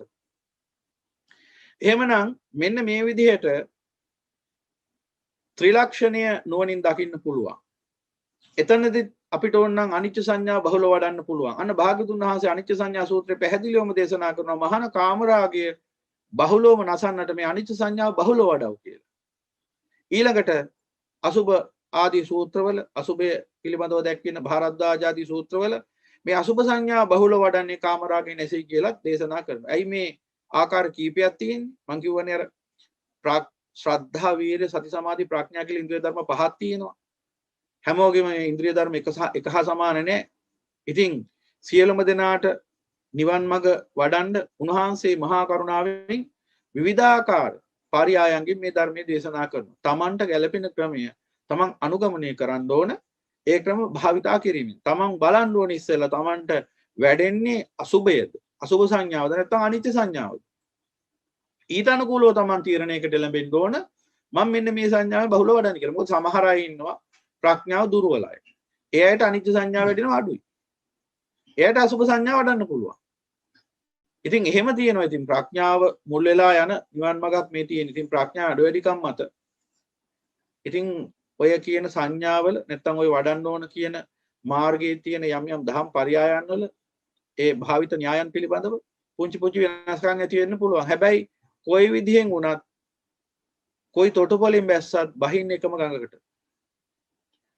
ඒ නිසා අන්නේ බව නුවණින් දකිමින් අපේ දැන් තරින්ද මහත්තයට මේ ටික කිව්වේ. එතකොට එහෙනම් ඉස්සෙල්ලම අපි බලන්න ඕන දැන් අපි යම්කිසි නිබන්ධනයක් කරද්දී මාතෘකාවක් තෝරගත්තී. අපි ගන්නවා විශේෂිත මාතෘකාවක්. මහා ව්‍යාප්ත පෘථූල මාතෘකාවක් ගත්තොත් අපිට නිබන්ධනය කරලා ඉවරයක් කරගන්න බැරි වෙනවා. එහෙනම් දැන් අපි මේ නිවන් මඟ වඩනවා කිව්වහම අපි ආස්වාදී ආදීනව කාමී ආදීනව නුවණින් දකිමින් වාසය කරනවා කිව්වහම මේක මේ ඉලක්කගත වැඩපිළිවෙලක් නොවුනොත් මොකද්ද ඊළඟට කරන්න තියෙන්නේ කියලා පැහැදිලි වෙන්නේ නැතුව යනවා. ඒ නිසාම තමයි අර ව්‍යාකූල වෙන්නේ. එතකොට කරන්න ඕන දේ දන්නේ නැහැ. හැබැයි හිතනවා අපි ආස්වාදී ආදීනව කාමී ආදීනව අපි දකිමින් ඉන්නේ කියලා හිතනවා. එහෙම නෙවෙයි. ආසන්නයේම තියෙන කෙලෙසය මොකද්ද කියලා බලන්න ඕන. දැන් සෝවාන් වෙච්ච පුද්ගලයෙක් නම් සෝවාන් ඵලලාභියෙක් නම් ඊළඟට තියෙන්නේ කාමරාග පටික දුරු කරගන්න එක. ඒ කාමරාග පටික කියන සංයෝජන දෙකිනුත් කාමරාගය තමයි ඇත්තටම දුරු වෙන්න ඕන. කාමරාගය දුරු වෙනකොටයි පටිකේ දුරු වෙන්නේ. මම පැහැදිලි කළා ඒ ගැන. කාමරාගය දුරු වෙනවා කියන්නේ ක්ලේශකාම වස්තුකාම දුරු වෙලා යන අවස්ථාව. ඒ කිව්වේ ආස්වාද වින්දනය උදෙසා තිබිච්ච චන්දරාගයේ අඩකින් අඩක් සිදිලා යනවා. ඒ වගේම ආස්වාදයේ ගොඩනගන ඒ ප්‍රත්‍ය ධර්ම හේවත් ඒ ප්‍රපංච ධර්ම පිළිබඳව තිබිච්ච නැත්නම් වස්තුකාමයේ කිව්වේ රූප ශබ්ද ගන්ධ රස ස්පර්ශ ධර්ම. ඕවා. ඔයෙන් තමයි යාන වාහන වතු පිටි ඉඩකඩම් දරුමල්ලෝ බිරිඳ සැමියා ඥාති හිත මිත්‍රාදීන් නිලතල බලතල හරක බාන ඔක්කොම සකස් වෙලා තියෙන්නේ. මෙන්න මේ වස්තු. මෙන්න මේ වස්තුන් පිළිබඳවත් ඒ වස්තුන් ප්‍රත්‍ය කරගෙන උපදින ඒ සෝමනස්ස සහගත සුඛ වේදනාවත් ආස්වාදයේ පිළිබඳව තියෙන කාමයේ කැමැත්ත ඡන්ද රාගය ක්‍රමානුකූලව අඩු වෙනවා. අඩු කර ගන්න ඕන. ඒ අඩු කරගත්තාම තමයි කාමරාග පටික කියන සංයෝජන දෙකේ ඕලාරික කෙලෙසේ සිඳිලා සුකුම කෙලෙසේට ඇවිල්ලා සකදාගාම ඵලයටපත් වෙන්නේ. එහෙනම් අන්න සෝවාන් පුද්ගලයෙක් දකින්න ඕන ඊළඟට අන්නේ ඒ තැන. එහෙනම් ඔහු උත්සාහ කරන්න ඕන කාමරාගේ ආදීනෝ නොනි මෙනෙහි කරන්න. මොකද ආසන්නයේම තියෙන කෙලෙසේ වුණ ඉස්සෙල්ලාම නසන. රූප රාග අරූප රාග හම්බෙන්නේ ඊට පස්සේ. ඔක්කොම එක සැරේ කරනවා කියලා එහෙම කරන්න පුළුවන් වැඩක් නෙවෙයි. කෙනෙක්ට ලෙඩවල් ගොඩක් තියෙනවා. ඉස්සෙල්ලාම සුවපත් කරගන්න ඕන බරපතලම අසනීප. මොකද එතකොට තමයි අනිත් ලෙඩ හැමින් හැමින් සුවපත් කරගන්න පුළුවන් වෙන්නේ. බරපතලම අසනීපේ එහෙම්ම තියාගෙන අර අනිකු සුළු ලෙඩ ගැන හිත ඒව සුව කරගන්න කටයුතු කරොත් සමහරට අර බරපතල ලෙඩෙම්ම මැරිලා යන්නත් පුළුවන්. එහෙනම් අපි ඉස්සෙල්ලාම සුව කරගන්න ඕන වඩාත් Tamanට පීඩාවක් ඇති කරන වඩාත් ලොකු විපත්තියක් ඇති කරන ලොකු ව්‍යසනයක් ඇති කරන ලොකු දුකකට මඟ පෙන්වන පාර කපන රෝගය. එහෙනම් සෝවාන් පුද්ගලයාට ඊළඟට මුණ ගැහෙන්නේ කාමරාගයයි. එහෙනම් කාමරාගය දුරු කර ගන්න ඕනේ. එහෙනම් කාමරාගය ඔන්න ඔය කිව් විදිහට අඩකින් අඩක් සිඳිලා ගියොත් සකදාගාමි මට්ටමට එනවා. සකදාගාමි මට්ටමට ආවහම මොකද වෙන්නේ? සෝවාන් පුද්ගලයාට වඩා සෑහෙන අඩු මට්ටමකට එනවා ඔහුගේ කාමාස්වාදයන් එහෙම නැත්නම් මේ ආස්වාද වැඩපිළිවෙල. එතකොට ඔහු යම්කිසි ආකාරයකින් විරති චෛතසිකයක් සහිතවයි කටයුතු වෙන්නේ. ඒ කියන්නේ ආස්වාදයේ වින්දත් කැමැත්තකින් නොවේ. වරදක් කළා සිතකින් නොවේ දාට. කාමාස්වාදයේ වින්දට කැමැත්තක් නෑ ඒක. විරති චෛතසිකේ සකස් වෙයි. විරති චෛතසික තුනක් තියෙනවා. ඒ ගැන අපි ඉස්සරහට අභිධර්මය ගැන කතා කරද්දී සාකච්ඡා කරමු. ඉතින් මේ විරති චෛතසික නිසා මොකද වෙන්නේ? රාග විඥාන තුච්ච නින්දිත රාග විඥානින් කාම රාග විඥානින් ඒ පුද්ගලයා ආස්වාදයට ඇදලා දැම්මත් කැමැත්තකින් නොවේ ආස්වාදයේ විදි. කරන්න දෙයක් නැතිකමට. අන සංකාරූපේක්ෂා ඥාන වැඩෙන්න ගන්න ওই මොහොතේදී. තව එහෙම ඥාන තියෙනවා බරපතල ඥාන. ඒවා වැඩෙන්න ගන්නවා. ඒවා වෙන වෙනම අපි ඥාන ගැන විග්‍රහ කරද්දී කතා කරනවා. මේ විදිහට කතා කරන්න ගියොත් ඉවරයක් නැති අසීමාන්තික අනන්ත වූ ධර්මයක් බුදු පියාණන් වහන්සේගේ දහම මොනතරම් ශ්‍රේෂ්ඨද කියලා හිතා ගන්න බෑ. මේ ධර්මයේ අසිරිමත් භාවය මෙතෙක් කියලා කියන්න බෑ. සියල්ල අවබෝධ කරගත හැකි ධර්මයක් උන්වහන්සේ අපට මේ පෙන්වා දෙන්නේ. ඒ නිසා ඒ සියල්ල අවබෝධ කරගත හැකි ධර්මය උන්වහන්සේ දේශනා කරලා තියෙන්නේ අපට ඊටාම සුළු ප්‍රමාණයක්. මොකද අපගේ භ්‍රමචර්යාවට උපකාරී වන ධර්ම විතරයි උන්වහන්සේ අපට දේශනා කරන්නේ. නමුත් හිතලා බලන්න පින්වතුනි අර සින්සපා සූත්‍රයේ ඇටේරියා වනේ කොළ ගොඩක් කොළ ටිකක් අතට අරගෙන උන්වහන්සේ දේශනා කරපු දේ අවබෝධ කරපු ධම මේ කැලේ තියෙන කොළ හා සමානයි. තොපට භ්‍රමචර්යාව පිණිස මා දේශනා කරන්නේ මෙච්චරයි. අතරගත කොළ ටික හා සමාන ධර්මයක්. ඒ කියන්නේ ඊතුරු ටික භ්‍රමචර්යාවට උපකාර වෙන්නේ නැහැ. ඒ අසිරිමත් වූ තථාගතයන් වහන්සේගේ අවබෝධය. නිසා පින්වතුනි මට කියන්න තියෙන භික්ෂුවක් හැටියට බුදු බණ ඇසීම කෙසේ වෙතත් බුද්ධ කියන අති උත්තරීතර නාමයේ සීමත් අනන්ත භාග්යක් මේ සංසාරේ. අනන්ත පිළිසරණක් මේ සංසාරේ. ඒ නිසාම ඒ අසිරිමත් වූ බුද්ධ ශ්‍රාවකයන් වීම ඔබේ සංසාර ගමනේ උපරිම පින ඵල දෙන අවස්ථාව. ඉතින් ඒක නිසා ඔන්න ඔය විදිහට දැන් අපි දකිනවා ඊළඟට දුරු කරගන්න තියෙන මොකද්ද? කාමරාගේ. කාමරාගේ දුරු කරගන්න නම් අපට සිද්ධ වෙනවා අර විදිහට අසුභ සංඥාව, එහෙම නැත්නම් අනිච්ච සංඥාව, එහෙම නැත්නම් මුළු ත්‍රිලක්ෂණයම මෙන්න මේ විදිහට දිගින් දිගට ආශීවිතය, භාවිතය, බහුලීකතය ත්‍රිලක්ෂණානුපස්සන දිගින් දිගට සිද්ධ කරන්න. එහෙම නැත්නම් අනිත් පැත්තෙන් අසුභය වඩා. කැමති නම් දෙක තුනම කරන්න. එතකොට මොකද වෙන්නේ? ඉක්මනින් සිද්ධියලා යනවා කාමරාගේ. එතකොට වස්තුකාමයයි ක්ලේශකාමයේ අඩකින් අඩක් සිඳලා ගිය ගමන් ඕලාරික කෙලස් දෙක නැත්නම් කාමරාගනුසයත් කාමරාගනුසයත් පටිඝනුසයත් ඕලාරික මට්ටම සිඳලා ගිහිල්ලා ඊටාම සියුම් මට්ටමකට ඇවිල්ලා නතර වෙනවා. පෙරති චෛතසිකයක් සහිතව. එතකොට එයා කාමයේ පිළිබඳ බලාපොරොත්තු අඩකින් අඩක් සිඳලා ගියා.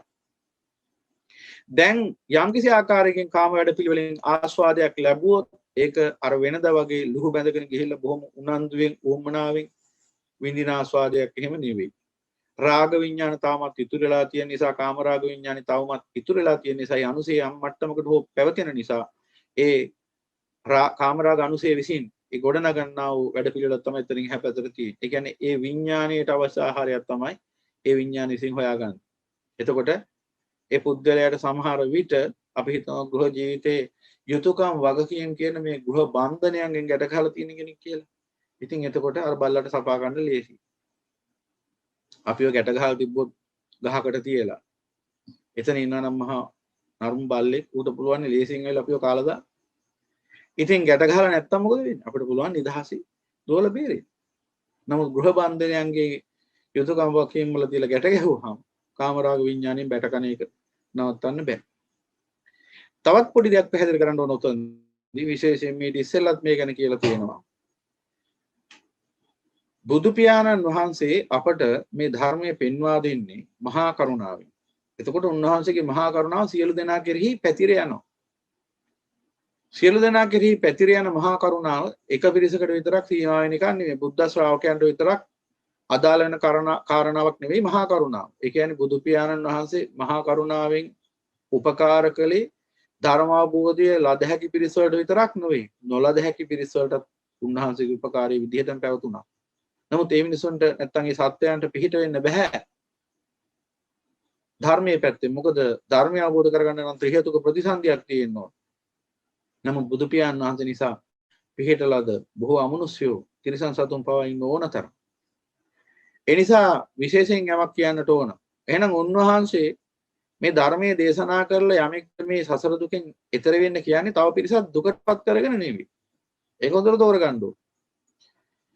එකිනෙකාගේ සාංශාරික ණය තියෙන. ඊට අනුකූලව තමයි යම් යම් බන්ධනයන් සකස් වෙලා තියෙන්නේ.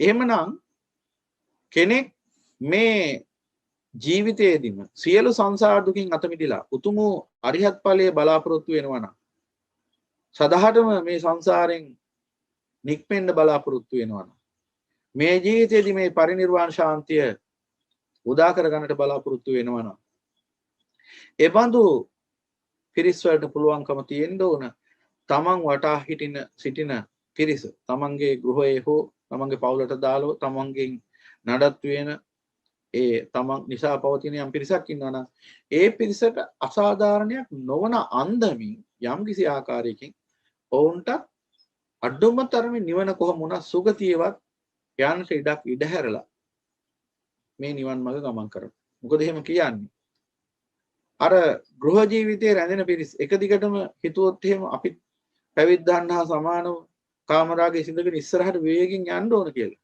ඉතින් එහෙනම් ඔබ කරන්නේ ගෘහ ජීවිතේ නම් ගිහියට අදාළ වැඩක් නෙවෙයි පැවිද්දට අදාළ වැඩක්. එහෙනම් ඔබ ගෘහ ජීවිතේ රැඳිලා වැඩක් නැහැ තව දුරටත්. එහෙනම් ඔබට පුළුවන් වෙන්න ඕන එච්චර වීරියක් තියෙනම් කාමරාගයේ සිඳ ගන්න. එහෙනම් ගෘහ ජීවිතයත් අත්හැරලා දාලා වෙල පැවිදි වෙන්න. ඒ නිසා ගෘහ වාසී ඉන්න ඕන ගෘහ ගිහියෙක් විදිහට. පැවිද්ද ඉන්න ඕන ශ්‍රමණයෙක් විදිහට. සියලු කෙලෙස් නසන්නා වූ බුද්ධ පුත්‍රයෙක් විදිහට. මේ දෙකේ වෙනස තේරුම් ගන්න ඕන. මේ ඉස්සෙල්ලත් මේ දහම් කාරණාව කියන්න ගිහිල්ලා එක්තරා පිරිසක් වාද කළා. බුදු පියාණන් වහන්සේ මෙහෙම ගිහියන්ටයි පැවිද්දන්ටයි කියලා දෙකක් දේශනා කරලා තියෙනවා කියලා.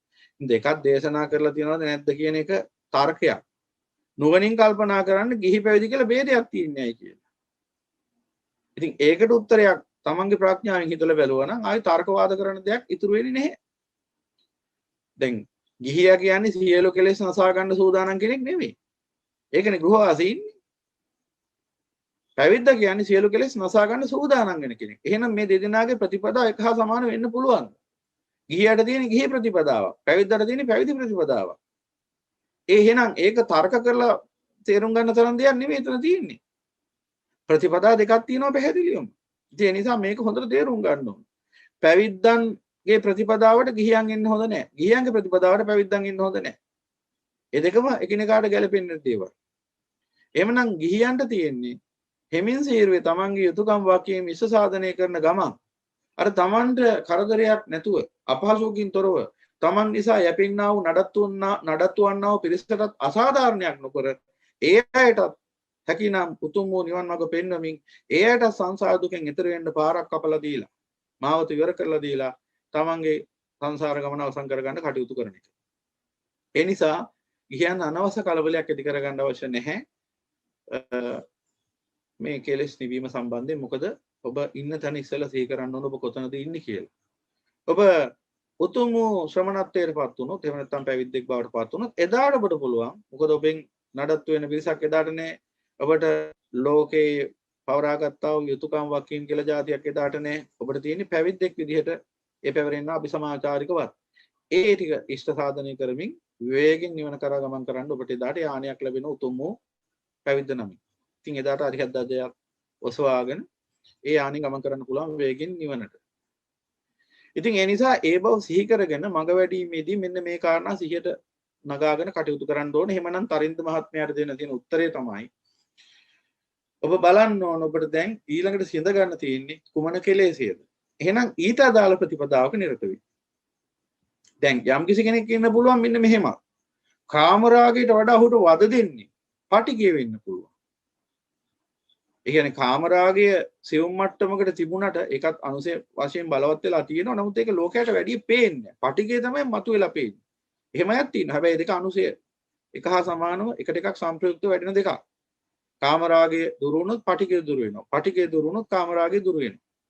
එහෙමනම් එබඳු කෙනෙක්, ඒ කියන්නේ අධික විදිහට ද්වේෂය, පටිගය ප්‍රතිගැටීමකට නම් යන්නේ හැමතිස්සෙම. එහෙනම් එබඳු අය එහෙමයි අතර ආස්වාදේ කාමයේ ආදීනෝ නොනින් දකින්න ඕනේ. ඒ වගේම මෛත්‍රී චේතෝ විමුක්තිය වඩන්න ඕනේ. පටිඝ සංඥාව වෙනුවට මෛත්‍රී සංඥාව වඩන්න ඕනේ. හැමතිස්සෙම පටිඝ සංඥාව කියන්නේ ප්‍රතිගැටෙන එක. ඒ කියන්නේ මෙන්න මේ බව දක්වන මේ දහම් ව්‍යාකරණය ඇතුළත් හොඳ සූත්‍රයක් තියෙනවා අඤ්ඤතිත්‍ය කියලා. ඒ කියන්නේ අපි ඉස්සරහට සාකච්ඡා කරමු අඤ්ඤතිත්‍ය සූත්‍රය ඇසුරෙන්. අන්න බුදු පියාණන් වහන්සේ පෙන්වා දෙනවා අපට යම්කිසි කෙනෙක්ගේ කාමරාගය හෝ පටිඝය හෝ පවතින කුමක් නිසාද? හැම තිස්සෙම මේ අනුවිචාරය නිසා. අනුවිතක්කෙහි අනුවිචාරෙහි අනාදි වශයෙන් උන්වහන්සේ පෙන්නන්නේ මේ හැම තිස්සෙම ඒ ගැනම හිතේ තියෙන. දැන් උදාහරණයක් ගත්තොත් පටිඝය කෙනෙක් වැඩෙන්නේ මෙන්න මෙහෙමයි. කවුරු හරි මොන හරි වචනයක් කියනවා. කාගෙන් හරි මොන හරි අසාධාරණයක් වෙනවා. දැන් මොකද කරන්නේ? හැම තිස්සෙම ඕක ගැනම හිතේ තියෙන. හිතන්න ඉඩ ඇරලා තියෙනවා හිතට. අරු මට මෙහෙම කළා ඕකට හොදක් වෙන්න එපා. ඕක එදත් මෙහෙම කිව්වා. අර නව ආගාදයට වැටෙනවා. මොනවද නව ආගාද? ආකාර 9ක ආගාද තියෙනවා. මොනවද? මට අතීතයේදීත් මෙහෙම කරා, වරදක් කළා, වර්තමානයේදීත් මට වරදක් කරනවා, අනාගතයේදීත් මට වරදක් කරයි. ඒ වගේම මාගේ මිතුරාටත් අතීතයේදීත් වරදක් කළා, වර්තමානයේදීත් වරදක් කරනවා, අනාගතයේදීත් වරදක් කරයි. ඒ වගේම මාගේ පස මිතුරාට, මාගේ සතුරාට අතීතයේදී යහපතක් කරා, වර්තමානයේදීත් යහපතක් කරනවා, අනාගතයේදීත් කරයි. අනාදි වශයෙන් නව ආකාරයකට මේ නවවිධ අගාධයට වැටෙමින් කල්පනා කරනවා. එතකොට මොකද වෙන්නේ? පටිඝය වැඩි වෙනවා. මොහොතක් පාසා පටිඝ සංඥාවෙන්මයි ඉන්නේ. කියන්නේ ප්‍රතිගැටෙන සංඥාවෙන්මයි ඉන්නේ. ඒ නිසා මොකද වෙන්නේ? ගැටීම හොය ඉන්නේ. ඔබ දැකලා තියෙමයි. හැම තිස්සෙම නිකන් ගැටෙන්න බලාගෙනමයි නිකන් අර එහෙමයිට තමයි අර කිව්වේ හොස්ස ගාවේ මැස්ස යන්න බෑ කියලා. මැස්සෙක් ගැටෙති ඌටත් සටනට කැඳවනවා. එහෙමනම් මෙන්න මේ ලක්ෂණය නිසා මොකද වෙන්නේ? දිගින් දිගට පටිඝය වැඩෙනවා. දැන් හිතන්නේ පටිඝයට විතරක් ඕක අදාළයි කියලා. කාමරාගයටත් එහෙමයි. කාමරාගයත් වැඩින්නේ මේ විදිහටමයි. මොකද කරන්නේ? දකින්න රූප, ශබ්ද, ගන්ධ, රස, ස්පර්ශ ධර්මයන්ගේ ආස්වාදේ ආනිසංස වශයෙන් මෙනෙහි කරමින් ඉන්නවා නිකන් ඉන්න වෙලාවට. එහෙම මෙනෙහි වෙන්න ඉඩ හැරලා තියෙනවා හිතට. අවිජ්ජාවෙන්. ඒ නිසා මොකද වෙන්නේ? ඒක තමයි අර සිහිය විඳගත්තා කියන්නේ. සම්මා සතියෙන් තොරව කල් ගෙවනවා. එතකොට මොකද වෙන්නේ? හැමතිස්සෙම මෙනෙහි කරන්නේ මේ දේවල් ගැනම. හැමතිස්සෙම මෙනෙහි කරන්නේ කාමයට අදාළ අරමුණු ගැනම. හැමතිස්සෙම මෙනෙහි වෙන්නේ ප්‍රතිගැටීමකට නිමිත්තක් ගැනම. එහෙනම් කාමරාගයයි පටිඝයයි සිඳගන්න එකත් අශීරුවේ. ඒක වැඩෙන එක නතර කරගන්නත් බෑ. ඒ දෙක මොහොතින් මොහොත බලවත් වෙන අනුසය වශයෙන් ඒක නතර කරගන්නත් බෑ. ඉතින් එහෙම කෙනෙක්ට කොහොමත් ඒක නසා ගන්නත් බෑ. එහෙනම් අපි මොකද්ද කරන්න ඕන? අපි දකින්න ඕනේ එහෙනම් යමෙක් උතුම් වූ සෝවාන් ඵලයේ පිහිටියා නම් ඔහුට ඊළඟට තියෙන කාමරාග පටික දුරු කරගන්න. එහෙනම් එතනදී ලේසිම ක්‍රමය තමයි අර කාමරාගය දුරු කරගන්න. දැන් මම ඒකට උත්තරේ එහෙනම් බහුලව දීලා තියෙන්නේ දැන්. නැවත නැවතත් මේ එකම කාරණාව නැවත නැවතත් කියන්නේ ඔහුට හොඳට ධාරණය වෙන්න.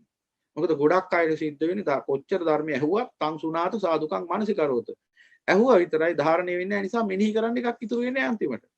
බණ ටික අහලා හිස් අදින්න නැගිටලා යනවා. ඒ වෙලාවේදී අදිච්ච සුතමේ ඥානයක් විතරයි එතන තියෙන්නේ. ඒ නිසා එකම දේ නැවත නැවතත් කියනවා ඔබට ධාරණය වීමේ පහසුව පිණිස. එහෙමනම් තරින්ද මහත්මයාට මං හිතන්නේ උත්තරේ ප්‍රමාණවත්. ඔබට එහෙනම් තිබෙන්නේ කාමරාගේ සිඳ ගන්නයි ඔබ ඉන්න තලය අනුව. එහෙනම් ඒ කාමරා යමෙක් එහෙනම් සකදාගාමී ඵලයේ ඉන්න කෙනාට තියෙන්නේ අනාගාමී ඵලය දක්වා ඉතුරු වෙච්ච අර කාමරාග අනුසේ සියුම් ඕලාරික කෙලෙස් හේවත් ඒ ඕලාරික අනුසේ මේ සමාවෙන් සියුම් කෙලෙස් හේවත් ඒ සුකුම කෙලෙස් නසාදම සුකුම අනුසේ නසාදම කියන්නේ කාමරාග අනුසේ පටිඝ අනුසේ සියුම් කොටසක් තමයි ඉතුරු වෙලා තියෙන්නේ අන්නේ සියුම් ස්වභාවය සියුම් අනුසේ නසා ගන්න එක තමයි සකදාගාමී ආර්ය ශ්‍රාවකයට කරන්න තියෙන්නේ. එහෙනම් එයා වෙහෙසෙන්න ඕනේ ඒකට. එයාටත් තියෙන්නේ අසුබය වඩන්න, ඒ වගේම අනිච්ච සංඥා වඩන්න, ඒ වගේම ඒ අවස්ථාවන්ට අනුකූල පරිදි, උචිත පරිදි ත්‍රිලක්ෂණ අනුපස්සනාවෙන් යුක්තව කල් ගෙවන්න. ඒක භාවිත කරන්න ඕන බහුලව. බුදුරජාණන් වහන්සේ පෙන්වා දෙන්නා වූ භාවනාව යනු තන තන ගිහිල්ලා වාඩි වෙලා මාස ගණන් හරි සති ගණන් හරි පන්සල් වලට ගිහිල්ලා කාලෙ වෙන් කරගෙන එහෙම කරන භාවනාවක් නෙමෙයි. එහෙම කරන්න පුළුවන් කෙනෙක්ට චිත්ත විවේකයේ උදෙසා කැමති නම් ඒක ප්‍රශ්නයක් නැහැ. හැබැයි ඒක බුදු පියාණන් වහන්සේ විසින් දේශනා කරපු ක්‍රමයක් නෙවෙයි. බුදු පියාණන් වහන්සේ විසින් දේශනා කරන්නේ ඒ මොහොතේදී අන්නර කිව් විදිහට කියනම් පුරාණන් නවන්නති සම්භවං යනාදී වශයෙන් පුරාණ අනුසය නසන්නත් ඕන. ඒ වගේම අලුතෙන් ඒ අනුසය බලවත් වෙන්න තියෙන හේතුත් නසන්න ඕන. එතකොට මොකද වෙන්නේ? ඒ දෙආකාරයෙන්ම කෙලෙස් සමනය වෙලා රාග දේශ මොහ දුරු වෙලා ක්‍රමානුකූල නිවන් මඟ වැඩෙනවා. එහෙනම් එය භාවිත කරපු තරමට ප්‍රතිඵල ලැබෙනවා.